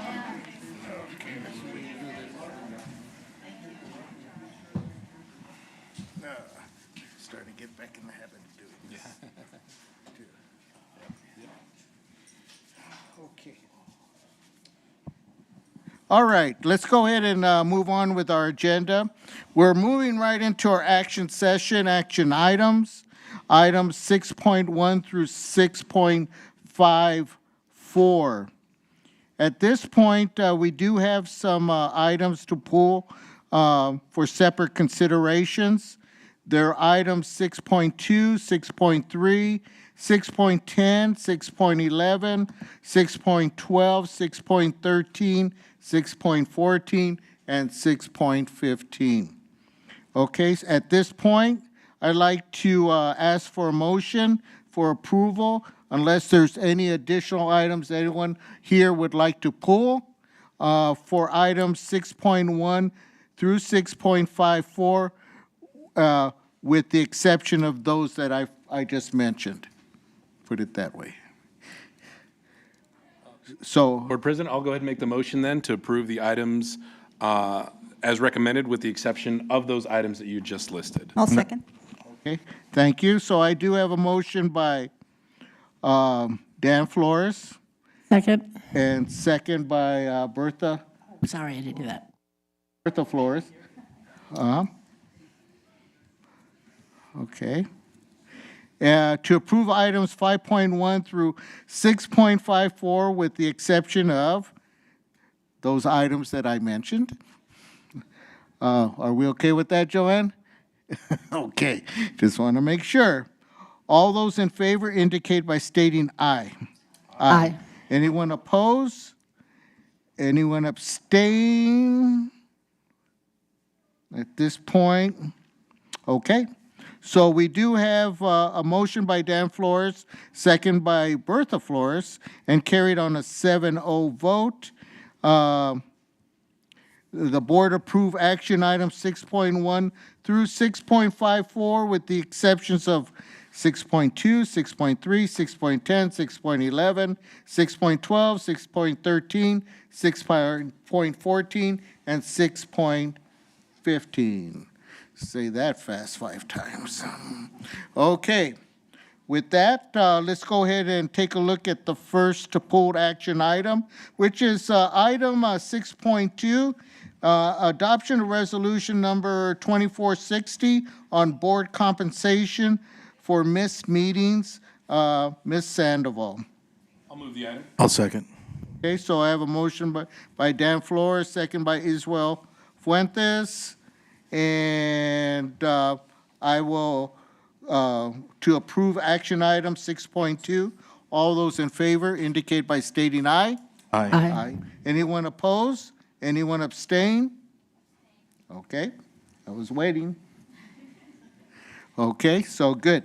So on a motion by Dan Flores and second by Iswell Fuentes to, and approved on a 6-0-1 vote, the abstention was Ms. Sandoval, to approve action item 6.2. 6.3, adoption of resolution 24-61, board compensation for missing meeting, Mrs. Thorin Ojeda. So at this time, I'll take a motion for approval. A motion? Okay, thank you, Bertha. And thank you, Dan. Okay. On a motion by Bertha Flores, second by Board Member Dan Flores to approve item 6.3. All those in favor indicate by stating aye. Aye. Anybody abstain? Abstain. Okay. So we have 6 ayes and 1 abstention. I'll say it that way. Okay, on a motion by Bertha Flores, second by Dan Flores, and carried on 6-0-1 vote to approve action item 6.3. with Board Member Thorne Ojeda abstaining. All right, let's go down to the 6.10, approval of second amended to employment agreement between the superintendent and the Cone Joint Unified School District. Get comfortable. Dr. Frank Miranda, Superintendent. Term July 1st, 2023 to June 30th, 2026. Annual salary, $317,213 per year pursuant to the attached salary schedule, annual increase of 2.5% per year. Annual work year, 224 days. Vehicle, district-approved vehicle for superintendent use.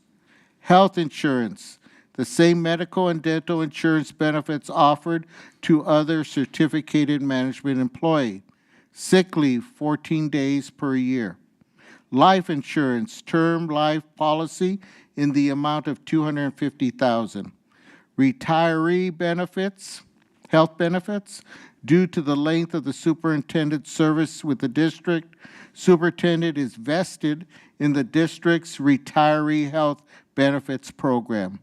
Fringe benefits, effective July 1st, 2023, the board agrees to make matching contributions annual up to 5% of the superintendent's annual salary to the superintendent's 403B tax shelter annuity, TSA planning of his choosing.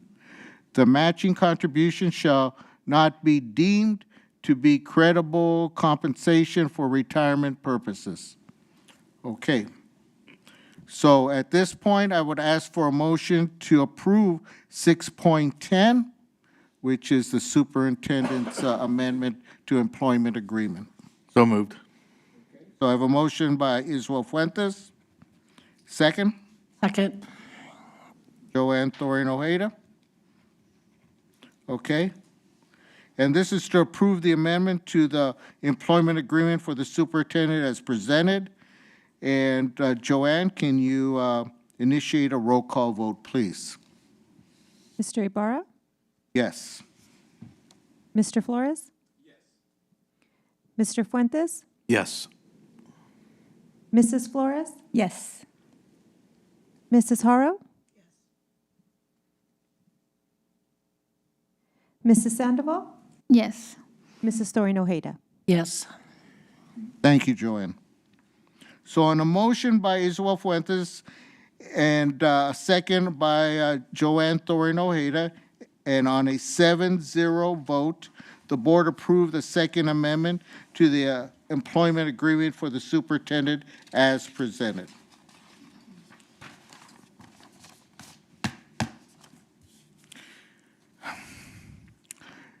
Action item 6.11, approval of second amendment to employment agreement between the Assistant Superintendent of Business Services and Cone Joint Unified School District.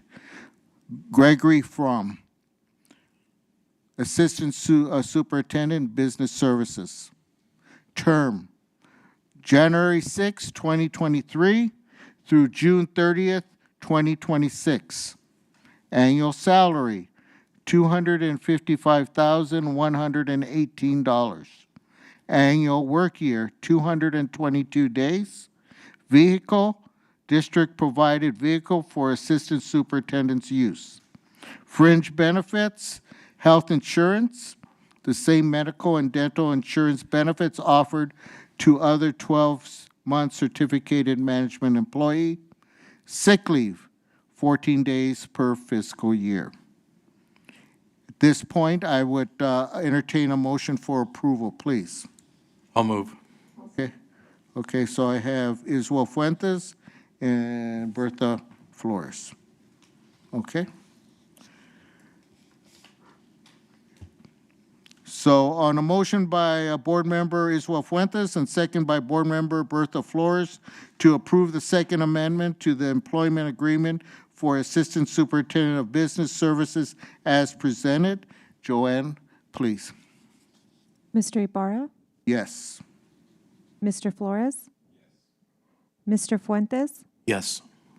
Mrs. Flores? Yes.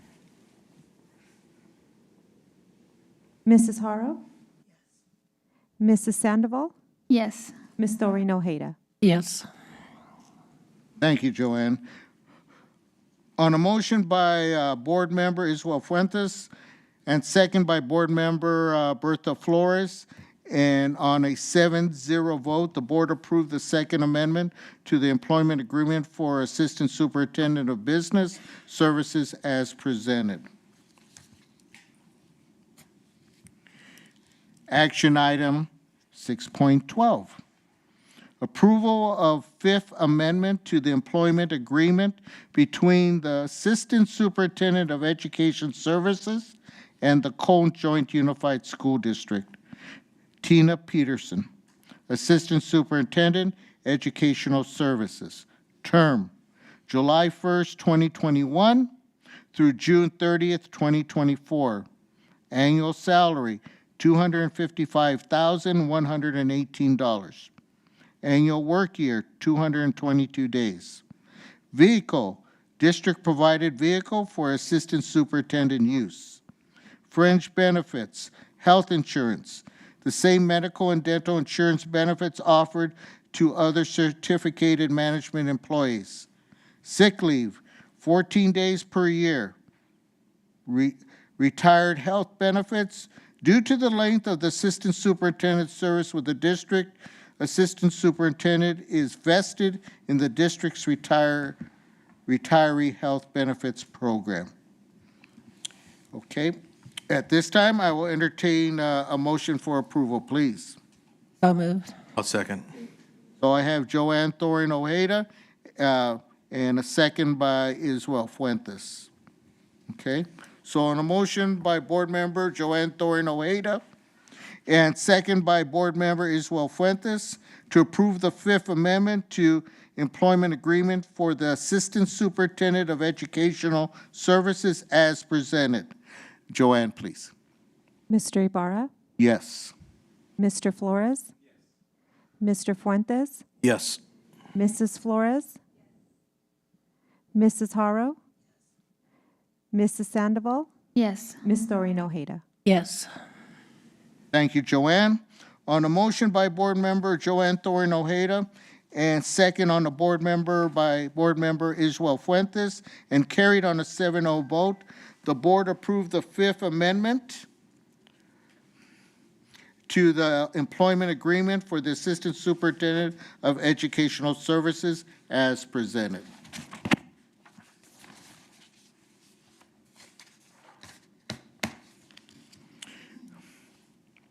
Action item 6.13.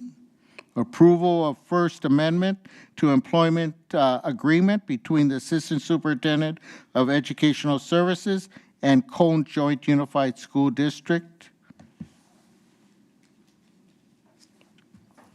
And this is Tina Peterson, Assistant Superintendent, Educational Services, term July 1st, 2024 through June 30th, 2027.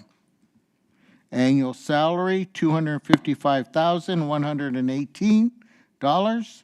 Annual work year, 222 days. Vehicle, district-provided vehicle for assistant superintendent's use. Fringe benefits, health insurance, the same medical and dental insurance benefits offered to other certificated management employees. Sick leave, 14 days per year. Retiree health benefits, due to the length of the assistant superintendent, a service of the district. Assistant superintendent is vested in the district's retiree health benefit program.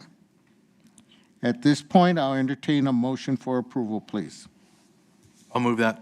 Okay, thank you, Israel Fuentes. I'll second. Thank you, Bernice. Okay. So on a motion by Israel Fuentes and second by Board Member Bernice Sandoval to approve the First Amendment to the employment agreement for the Assistant Superintendent of Educational Services as presented. Joanne, please. Mr. Ibarra? Yes. Mr. Flores? Mr. Fuentes? Yes. Mrs. Flores? Mrs. Haro? Mrs. Sandoval? Yes. Mrs. Doreen Ojeda? Yes. Okay, thank you. On a motion by Board Member Israel Fuentes and second by Board Member Bernice Sandoval, and carried on a 7-0 vote, the board approved the First Amendment to the employment agreement for Assistant Superintendent of Educational Services as presented. Action item 6.14. Approval of Fourth Amendment to employment agreement between Assistant Superintendent of Human Resources and the Colton Joint Unified School District, Brandon Day. Doctor. Assistant Superintendent, Health Resources.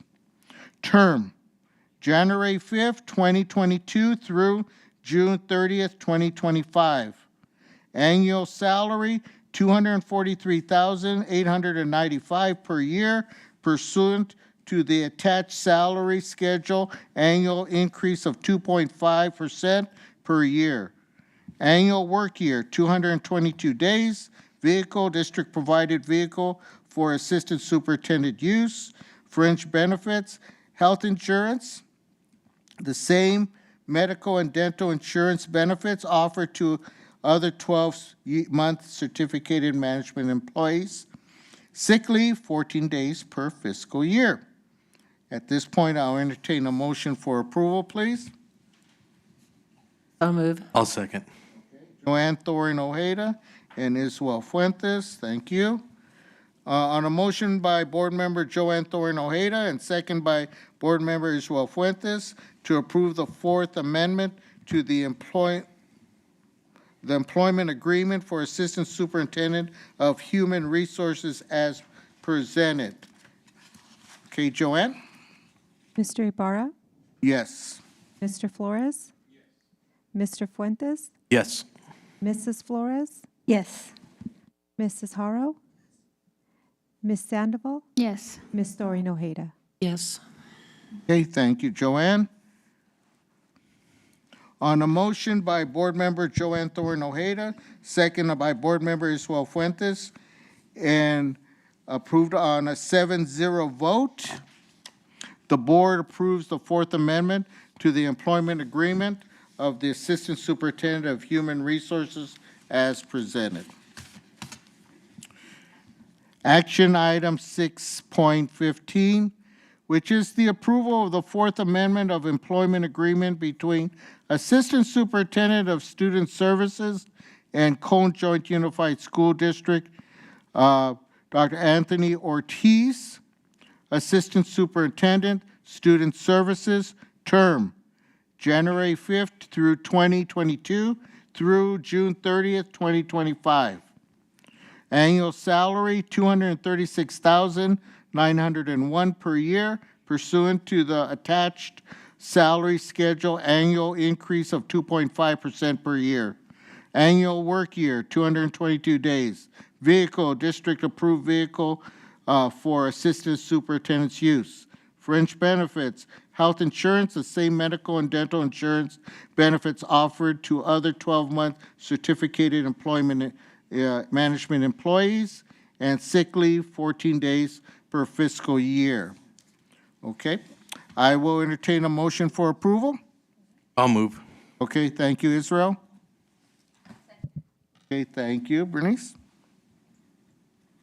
Okay, on a motion by Israel Fuentes and second by Board Member Bernice Sandoval to approve the Fourth Amendment to the employment agreement of the Assistant Superintendent of Student Services as presented.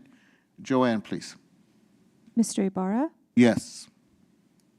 Mr. Flores? Yes. Mr. Fuentes? Yes. Mrs. Flores? Yes. Mrs. Haro? Mrs. Sandoval? Yes. Ms. Doreen Ojeda? Yes. Thank you, Joanne. On a motion by Israel Fuentes and second by Board Member Bernice Sandoval and carried on a 7-0 vote, the board approved the Fourth Amendment to employment agreement for the Assistant Superintendent of Student Services as presented. Okay.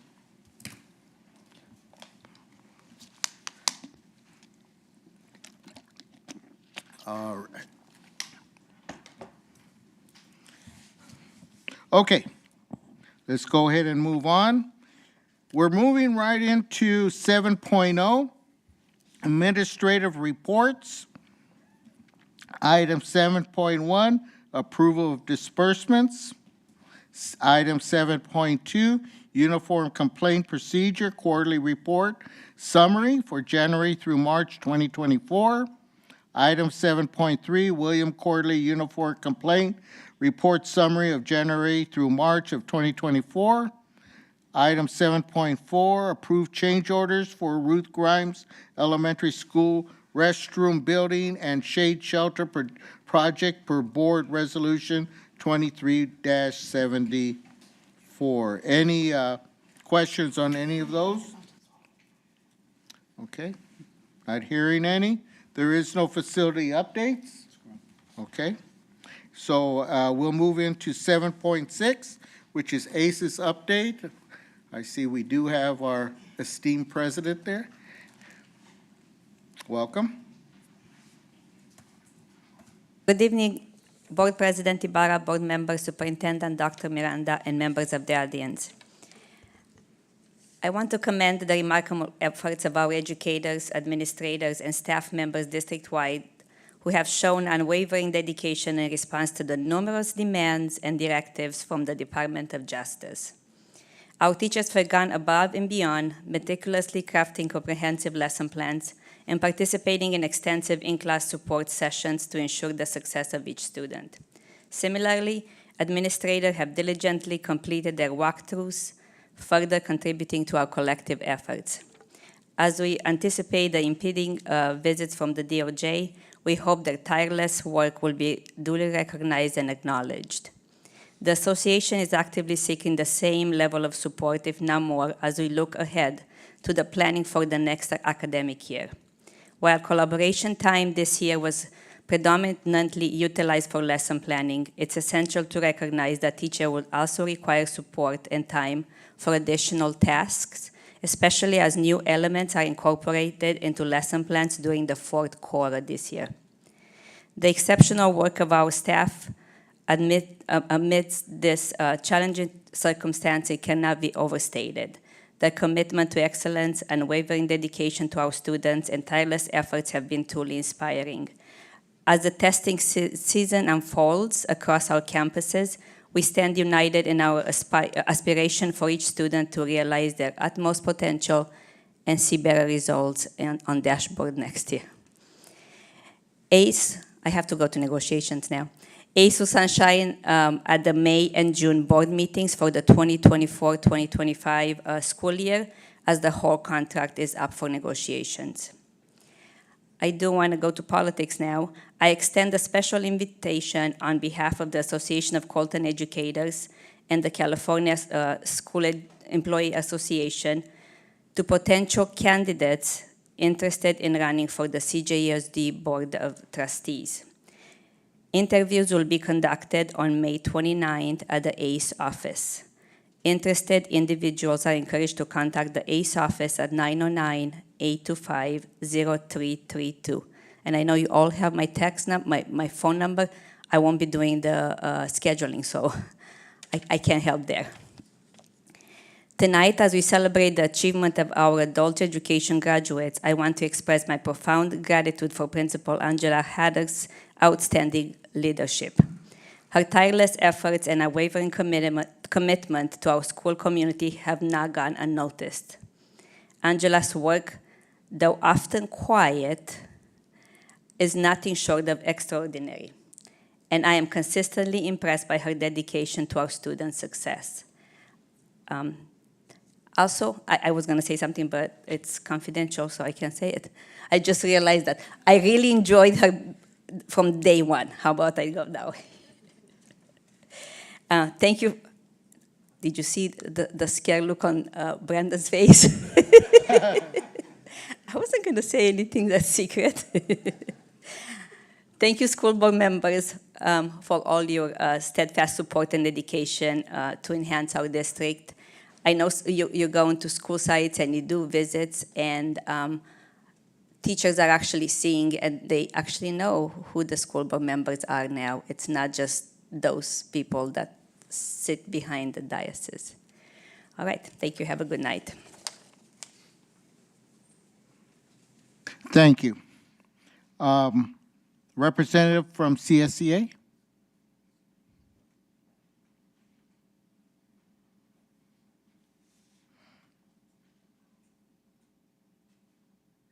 Board President Ibarra, board members, Superintendent Dr. Miranda, Executive Cabinet, and all members of the audience. My name is Amelia Villalpando, CSCA Secretary for our Colton Chapter 244. Our political action committees of CSCA and the Association of Colton Educators, ACE, team have been collaborating this year. To piggyback off what our ACE's president mentioned earlier, we are seeking candidates to interview for the Colton Joint Unified School District's Board of Trustees. Our PAC teams will conduct an all-day interviews on Monday, April 29th from 9 to 4. If anyone is interested, please contact us for more information. On behalf of CSCA, I'd like to thank you and have a blessed evening. Thank you very much. MAC update? Okay, thank you. And we'll move right into ROP update. We had a pretty good day with ROP today. Yeah, didn't we? Pat? The only thing I was going to talk about, Marta, how wonderful she is. And I just wanted to mention that we're very lucky here in Colton to have amazing people who work with CRIROP, and one of them being Elizabeth Fregoso over at Colton High School. Recently, Assembly Member Reyes, she does this every year. She does the Women of Distinction in her area. And Elizabeth Fregoso was one of 30 women who were honored with the title of Woman of Distinction for all her hard work at Colton High School with our CRIROP students. So I just wanted to mention that because that's quite an honor for her. And very Yes, that very, very well. Thank you. So just some quick highlights at Cone High School. Welding student took silver for sculpture at the Skills USA California State Leadership and Skills Conference. I didn't get her name, but it was the first female from Cone High to actually win an award for welding. So that was pretty cool. Grand Terrace High School graphic design student won the Evening of Excellence program cover design. And it was a contest, and the winner was from Grand Terrace High School.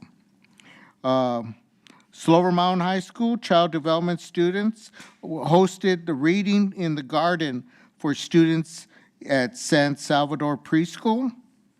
And Cone High School sports medicine students competed against 40 high schools from California and Washington in the American Academic Competition Institute at Cal State Northridge. So many of our ROP programs are competing. They're competing not only within the state of California, but also out, as well as we know that our Skills USA has been a really top program for many, many years. So just wanted to mention that, but also want to give Israel an opportunity to share what's coming up in May. Yes. So coming up May 15th, Wednesday, an Evening of Excellence and Student Showcase. As you can see on the screen there, there's a QR code. If you'd like to come, you're all invited to come out. I want to see each and every one of you there. You can RSVP or you can call the number that's on there, 909-793-3115, extension 500. Please, this will be at Valley College, San Bernardino Valley College, on May 15th, Wednesday, and we'll have our student showcase at 5 o'clock. So out in the lawn area in front of the auditorium, we will have students out there showcasing welding, mechanics, nursing, you name it, culinary. And a lot of times if you go to the culinary, they got little samples going on, and so you get to taste some of the stuff that the kids are doing, that the students are working on and stuff. So It's an exciting time for 1 hour before the event, and then the Evening of Excellence, it will be taking place in the auditorium at 6 p.m. So you're all invited to come out. Please come out. I will be probably hosting it, I'm pretty sure, because I am the chair for it. So I'll be hosting the event that evening. So I'd love to have each and every one of you out there that evening. Thank you. Thank you, Israel. All right, let's move on to item 8.1, Superintendent's communique. Thank you, Board President, board members, Executive Cabinet, members of the audience. And I know we have people listening online, so shout out to them if you're still out there. Of course, the first slide, if we can go there, Community Cabinet. And there's a QR code. So we've been promoting Community Cabinet, and as all of you know, and as it says there, it's going to be on Wednesday. That's next week, April 24th, starting at 10 o'clock. Get here early because I anticipate a lot of people here, and we're going to do it right here in I was going to say NPR, but it's actually the boardroom, but our Professional Development Center. And so we have been focusing, and our vision is keeping students first, achievement, equity, and wellness. So again, that's our vision, ensuring that number one, it's for students.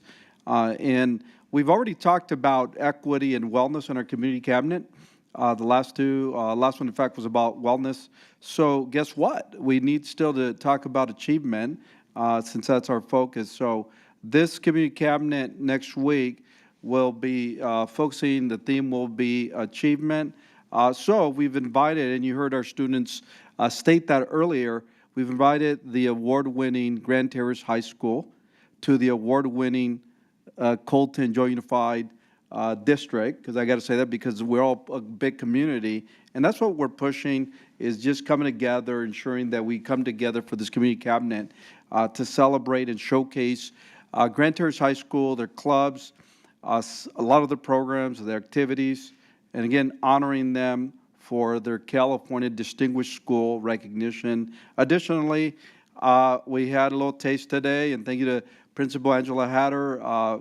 Colton Adult School will be here to present and promote the program, talk to the community about what we're doing for adult school or what they're doing, and there'll be some student testimonials. And so we're also going to have, of course, Dr. Peterson, who is working on the LCAP, her, last several years, and she's done an outstanding job with that. But we do need community input on the LCAP. That's the driver in our strategic plan for the district. And so we want community to be here to listen and Dr. Peterson and her team and our Ed Services team are listening, as we all are, to our community. So it's going to be a great event. As you can tell, I'm extremely excited about our community cabinet. Eric Perez has given me cards. I've been handing them out everywhere I go where you can sign up. If you haven't signed up right now, because Jason, you better be here next week, buddy. Okay. No, I appreciate that. No, again, we're a community, and we support each other. So just come. You're gonna enjoy. You can see our students, because that's what we're about: students first, achievement, equity, and wellness. All right. So moving on. Wow. Recently, we had a teacher job fair. Just an incredible success at Grant Elementary. Thank you for the hosting there. Incredible campus. Just an amazing event. I was lucky to get out there. It was on Saturday, April 6th. And I'll tell you, just the process, the team, Dr. Dade and his team just did an incredible job with the support of our principals, with staff, with classified. I don't see Guadalupe. He's the custodian over there at Grant Elementary. I think he left. And he's one of our most outstanding classified employees who's out there supporting the staff, the teachers. And the applicants were there. I get a chance to meet a lot of the applicants, sit down with them, talk to them. And they were so thankful to our district for putting this on and how well organized it was.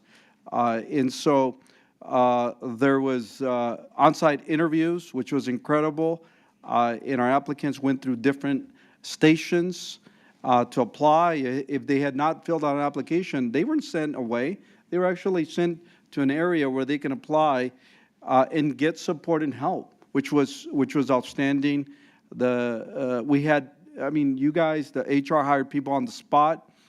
And I tell you, I was so impressed by administrators showing up because they were professional, well-dressed. It just shines, it makes our district shine. There was a total of 252, think about that, facilitated interviews on that day. 180 walk-in interviews, 17 contracts on the spot, and more to follow. So again, to the Human Resources team, just for an outstanding job. And I'm sure you saw it all over social media, Facebook, you know, all over, and just more to come. And I heard it from a little birdie that compared to another district nearby, not that we're comparing, ours was pretty good. And, you know, I won't mention district because that's not okay, but I'm just proud of the work. And we're going to have one, a classified one in May as far as classified employees. So again, thank you to HR and thank you for the hard work on that. And then last but definitely not least, it's pen, pencil, brush. We're going to have the celebration. Yay, right? So next Wednesday, April 24th, right, in the afternoon, not during cabinet, not during community cabinet because that wouldn't work. So we're hosting our annual pen, pencil, and brush celebration. The event is going to be held at Joe Baca Middle School, the beautiful campus of Joe Baca. And this is such a great event. We get to showcase our amazing talent of students throughout the district in the arts, not just art, but also writing and just so many, you know, talented students that we have. And, you know, what I love about that event is, you know, it gives an opportunity for kids to show off their dreams, too. When you look at what they talk about, write about, paint, they're feel free to dream what they have in their minds. And that's why we're here to support our kids' dreams. So come out. It's an incredible event to see what our students are doing. And again, it's I don't know the number, but I know it must be what's the number, 30-something, 40-something? I forget the number, but we've had it for many, many years. So not to put anybody on the spot, but it's a great event. It's next week. That's okay. You know, we'll put it out. What'd you say? 45, about 45. Yeah, I think last year was 44, so 45. And so it's definitely a great event for us here at the school district. So with that, that's my communique, and I'll turn it back over to you. Okay, we'll move right into board member comments. Pat. Bad enough without the mic. I just have a couple of things to bring up, and then my quote. I have two concerns, and I just wanted to, 6.28, we approved Converge 1, the item for Converge 1, and I'm wondering how the Chapter 11 bankruptcy that Converge 1 has filed is going to affect the district's contract with them. So if we could get something possibly in board correspondence, how that's going to work, because I know we do a lot of work with them. So my other concern is Grand Terrace High School tonight did a wonderful presentation, and they brought up showing The Princess and the Frog movie. And I brought this up before years ago, and I don't know whatever came of it, but it's that time of year where more and more we're showing movies in the classroom or movie night for a fundraiser. And by law, schools have to have, they have to pay for a movie license for that. And it's very important because there's so many laws about that, and the fine is over $10,000 if they're showing it without that license. And because we went through this before many years ago at Joe Baca Middle School, and the GATE program had the license, and then ASB wanted to use the license, and it was so detailed that even though it was on the same campus, ASB could not use that license. So I'm concerned, again, because, we've had turnover employees and people who may not know the situation, and I don't want the district to be facing any kind of fines for not having that license. And the place, I have the information, it's Swank Movie Licensing, who we used before. They're still in business. They're the only company that does the movie licensing. And it's just something that we need to be cognizant about, especially, like I said, with more movies being shown as we get closer to the end of the year. So I just wanted to bring that up. And, excuse me, my quote for this evening is the definition of a difference maker: a dedicated person who can make a big impact, even with just a small action or a few words.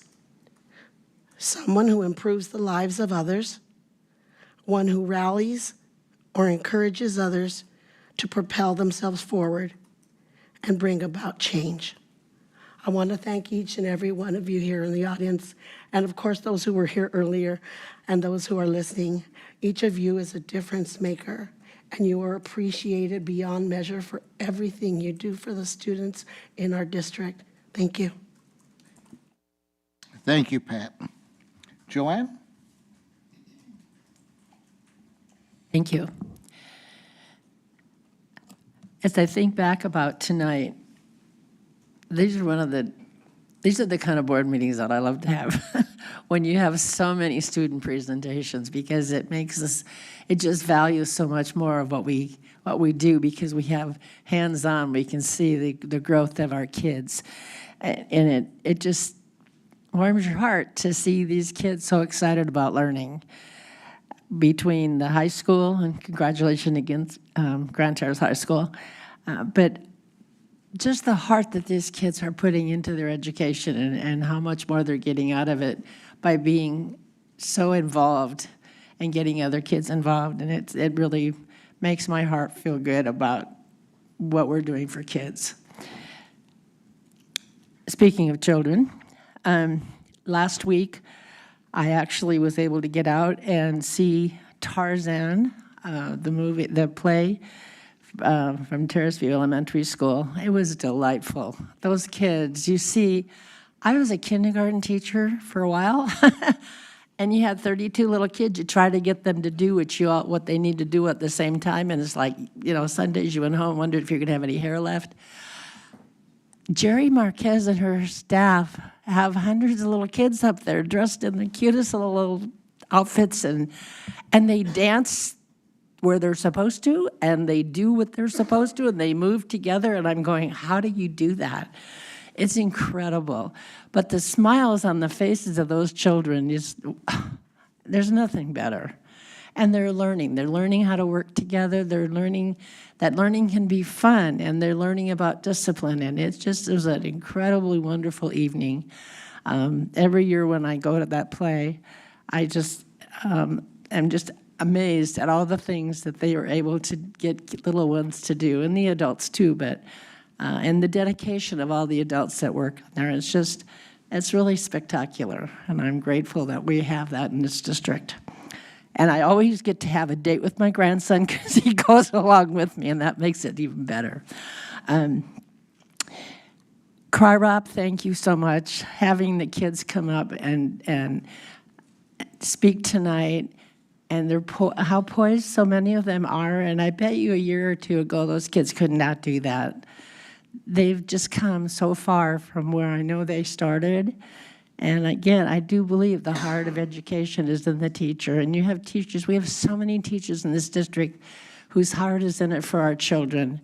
And you can't expect any more than that, because you just reap these wonderful benefits in seeing our kids be successful adults. And again, as a board member, that makes you feel like it's all worth it. When we can see what our kids are doing, it makes us feel it's worth all the other stuff to be able to sit up here and see that kind of growth in our community. And I'm very proud of that. I'm proud of this board for making these things happen. I won't, I think I told Dr. Miranda, this has been a hard year between my husband and I won't be able to make another community cabinet because he's having surgery next week. So, and it's the one that you really want to go see all of what we've, kind of the end of the year wonderful things. And I really feel bad that I can't be there, but my heart will be there. But I'm really proud of what we're going to be celebrating that day, and we're going to be learning. And with that, just thank everyone for coming out tonight and for participating in the lives of all of our children, because I truly believe that the educational system in our community provides a lot more for our children than most anything they can possibly do. And I thank everyone in this room and everyone that works for us, and the parents and the community involvement for making that happen for our kids. Thank you. Thank you, Joanne. Bernice? Thank you. Bertha? you. As the year comes to a close, quickly, it's coming it's going to be the end of the school year. We're going to have a lot of retirement celebrations. I was looking at the list of retirees, teachers, certificated, classified, and being here for over 30 years, I've really have met some amazing people. And going down the list, I would very much like to attend the celebrations at the school site to wish them well and to thank them for their dedication for all these years. So I would appreciate it if I get invitations. I would love to attend. With that, that's it. Thank you. Thank you, Bertha. Israel. Thank you, Board President. Just want to share a couple of things here. At the beginning of the month, I was able to go to advocate in Washington, D.C. with Congress. It's the Coast to Coast, and it's a partnership with AXA and CSBA. We had the opportunity to talk to our local congressmen like Pete Aguilar and Norma Torres, Congressman Obernolte. But the opportunity that we had, and I had, was to also be able to talk to Nancy Pelosi and Adam Schiff and talk to them about some initiatives, some priorities that we have in our district. I was teamed up with the Fontana Unified School District, with Rialto Unified, with San Bernardino Unified, and with a representative from Ted Alejandro's office. We all went, we had an opportunity to be with them, visit with them, talk to them. Nancy Pelosi and Adam Schiff was an opportunity that came at last minute. As you can see there, I'm pictured with Nancy. And it was a great opportunity to talk to them about some of these talking points that were brought forth. One was special education, the funding. And I know special education is something that's growing every day. 50 years ago, there was funding that was set aside for our special education. And it was 40% of this fund. And currently, there's only about 6 to 8% of that funding that's happening currently, and I'm pretty sure it's probably lower than that. We also talked about cybersecurity. We talked about broadband access, having Wi-Fi on our buses. That way, we could get funding for that, so that in the future, we can place a bus in a neighborhood that needs Wi-Fi for our students, and they can get Wi-Fi, an opportunity for them. There is an initiative out there. There is 2 bills out there, and I don't recall the bill numbers currently, but there is 2 bills out there. And there is a piloted program right now that's being funded for $200 million. So it's a program that's out there. We also talked about cybersecurity, a big one for a lot of the districts. We know that we want to protect our students, we want to protect our staff, our information, all of that. And one major one was the retention of our teachers and the recruitment of our teachers. And I think we're doing a great job here at CJUSD. I did share that with my colleagues that were there from the other districts, that we had a hiring fair going on, and they were surprised that we were doing that. And we said, it's because we do business the right way. And I needed to brag. And We did talk about Secure Rural Schools program. That's something that's not too much happening here like it is in LA County or in Los Angeles. But we did bring these initiatives to our Congress. We wanted to make sure that these initiatives, especially our special needs and the cybersecurity, the retention of our teachers, the recruitment of our teachers, was a big, big important thing. As you can see, there's some pictures there on Capitol Hill. We had the opportunity to go in there and talk to them, share with them our concerns. And it was a team effort with Fontana, Rialto, San Bernardino, and the office of Ted Alejandri. It was a team effort. We only had 30 minutes to talk to them. And in some cases, it was probably about 20 minutes. So the day before we went to visit with them, we sat down for about an hour and a half, 2 hours, and we talked and said, okay, what are you going to talk about? What are you going to do? Who's going to do this? Who's going to do this? My talking points are on cybersecurity. So I was able to talk about that with our congressmen and our congresswomen. So a great opportunity. I can't wait to do it again, to get out there and advocate for our district. And I did invite Nancy Pelosi and Adam Schiff to our district. So I know Nancy said that she would make an effort to be out here when she comes out to California, that she would come out to our district. I did give her Dr. Miranda's number, and she has my card. And so hopefully we can get them to come out to our district. And I told her, please, please let me know, and I'd love to have a tour and have you go visit our kids, our staff, our wonderful staff. So it's a great opportunity. If you want to check out some other information about Coast to Coast, look up Coast to Coast, AXA, and CSBA. You can go online and look that up, and you can see all the talking points and the stuff that we did at Coast to Coast. One other thing I also want to share is, about 6 years ago, the mayor of Fontana started a coalition called the Mayor's Educational Coalition, and I don't have pictures for that, guys, sorry. And I was one of the board members. I was invited to be one of the first board members from Colton Joint Unified School District to go and be part of that coalition. And then we had participation from the superintendent, and then we had participation from our CTE manager, Kenneth Solman, and Supervisor Jesse Armendariz, and the City Council of Fontana wanted me, on behalf of them, to present an award to Mr. Solman and Dr. Miranda. So I have an award here that says City of Fontana Certificate of Recognition on April 4th, 2024, presented to Kenneth Solman, Frank Miranda, or Israel Fuentes. On behalf of the Fontana City Council, we recognize and celebrate your hard work this year as part of the Mayor's Educational Coalition. Thank you for being a role model for youth of our community, and that is the City of Fontana. The other one is on behalf of Supervisor Jesse Armendariz from District 2. It says San Bernardino County Certificate of Recognition awarded to Kenneth Solman, Frank Miranda, and Israel Fuentes, Fontana's Mayor Coalition. San Bernardino County Supervisor Jesse Armendariz congratulates you and your participation in the Fontana Mayor's Education Coalition. Your commitment and dedication in serving our community is truly commendable. I am grateful for the positive impact your partnership has had on the students in the 2nd District. Your leadership and collaborative partnership are an asset to the school district, businesses, and community. I celebrate your accomplishment with the most admiration and gratitude. So I want to congratulate Mr. Solman, Dr. Miranda, and I am going to give Dr. Miranda his certificate here, and I have it right here. And Dr. Miranda, thank you, sir. Appreciate it. Congratulations. Thank you. And I'll give Kenneth Solman's certificates to you, Joanne.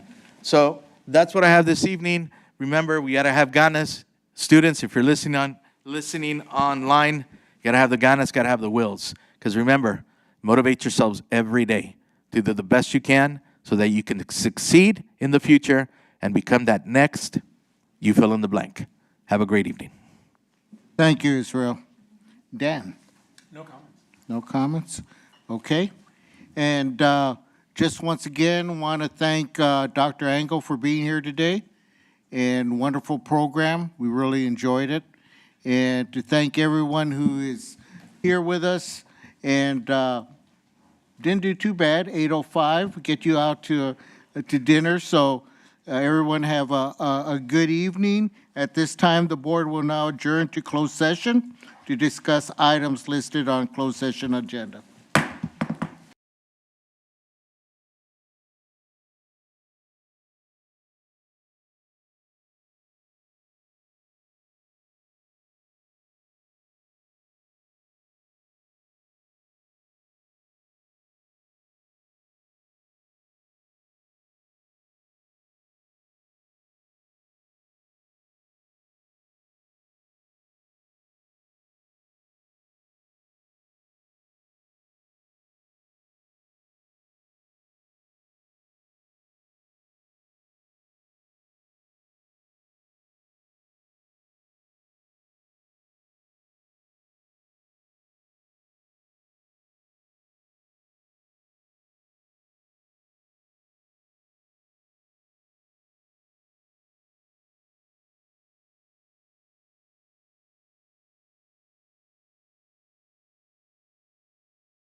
Okay.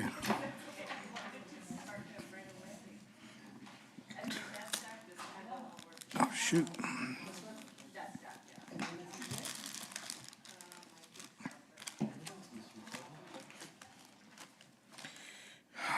Okay, 1, 2, okay, we're here. Okay, here comes Joanne.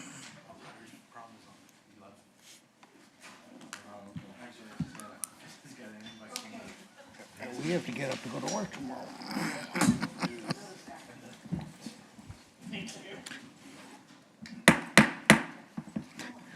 The Board of Education is back from closed session. Item 11.1, conference with legal counsel, existing litigations. On a motion by Israel Fuentes and second by Joanne Thorin Ojeda, and voted on a 7-0 vote. The board, after conferring and meeting with the legal counsel in closed session regarding board agenda item number 10.2, the board voted to approve a settlement agreement with all parties in the matter of Colton Joint Unified School District versus Soulfolk Construction Company Incorporated, case number CIV SB 2209369. Item 11.2, student discipline. There were 2 student discipline items presented in closed session. Is there a motion to uphold the expulsion orders as presented? Okay. Okay.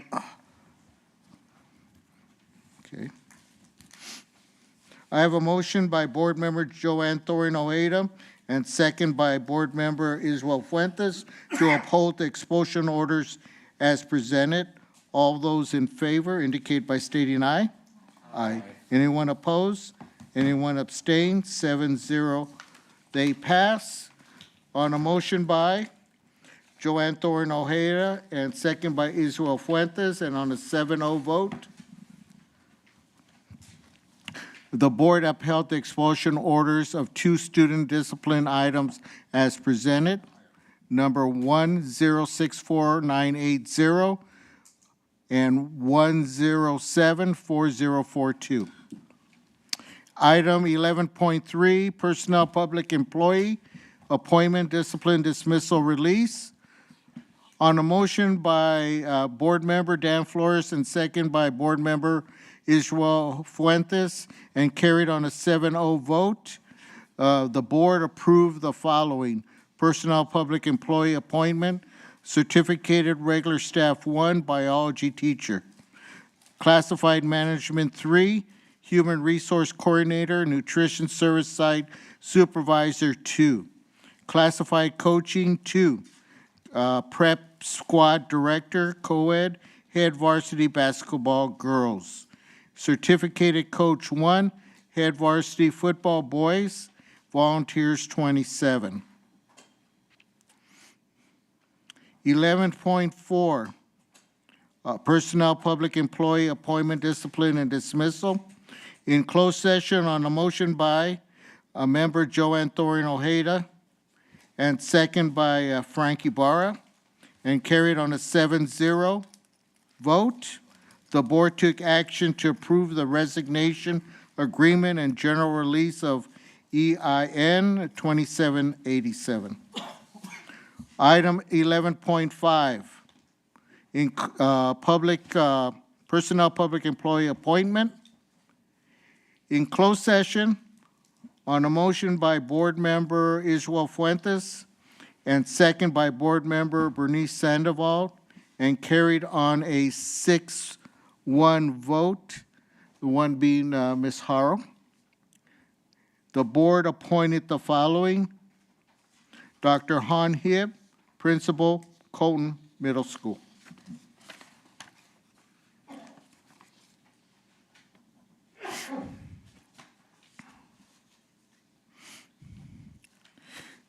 (11.7) Personnel public employee appointment. In closed session on a motion by Board Member Joanne Thorin Ojeda and second by Board Member Bertha Flores, and on a 6-1 vote, the one vote, Ms. Harrell. The board approved the following: Zaretta Alfadones, principal, Terrace Hills Middle School. And 11.8, personnel public employee appointment.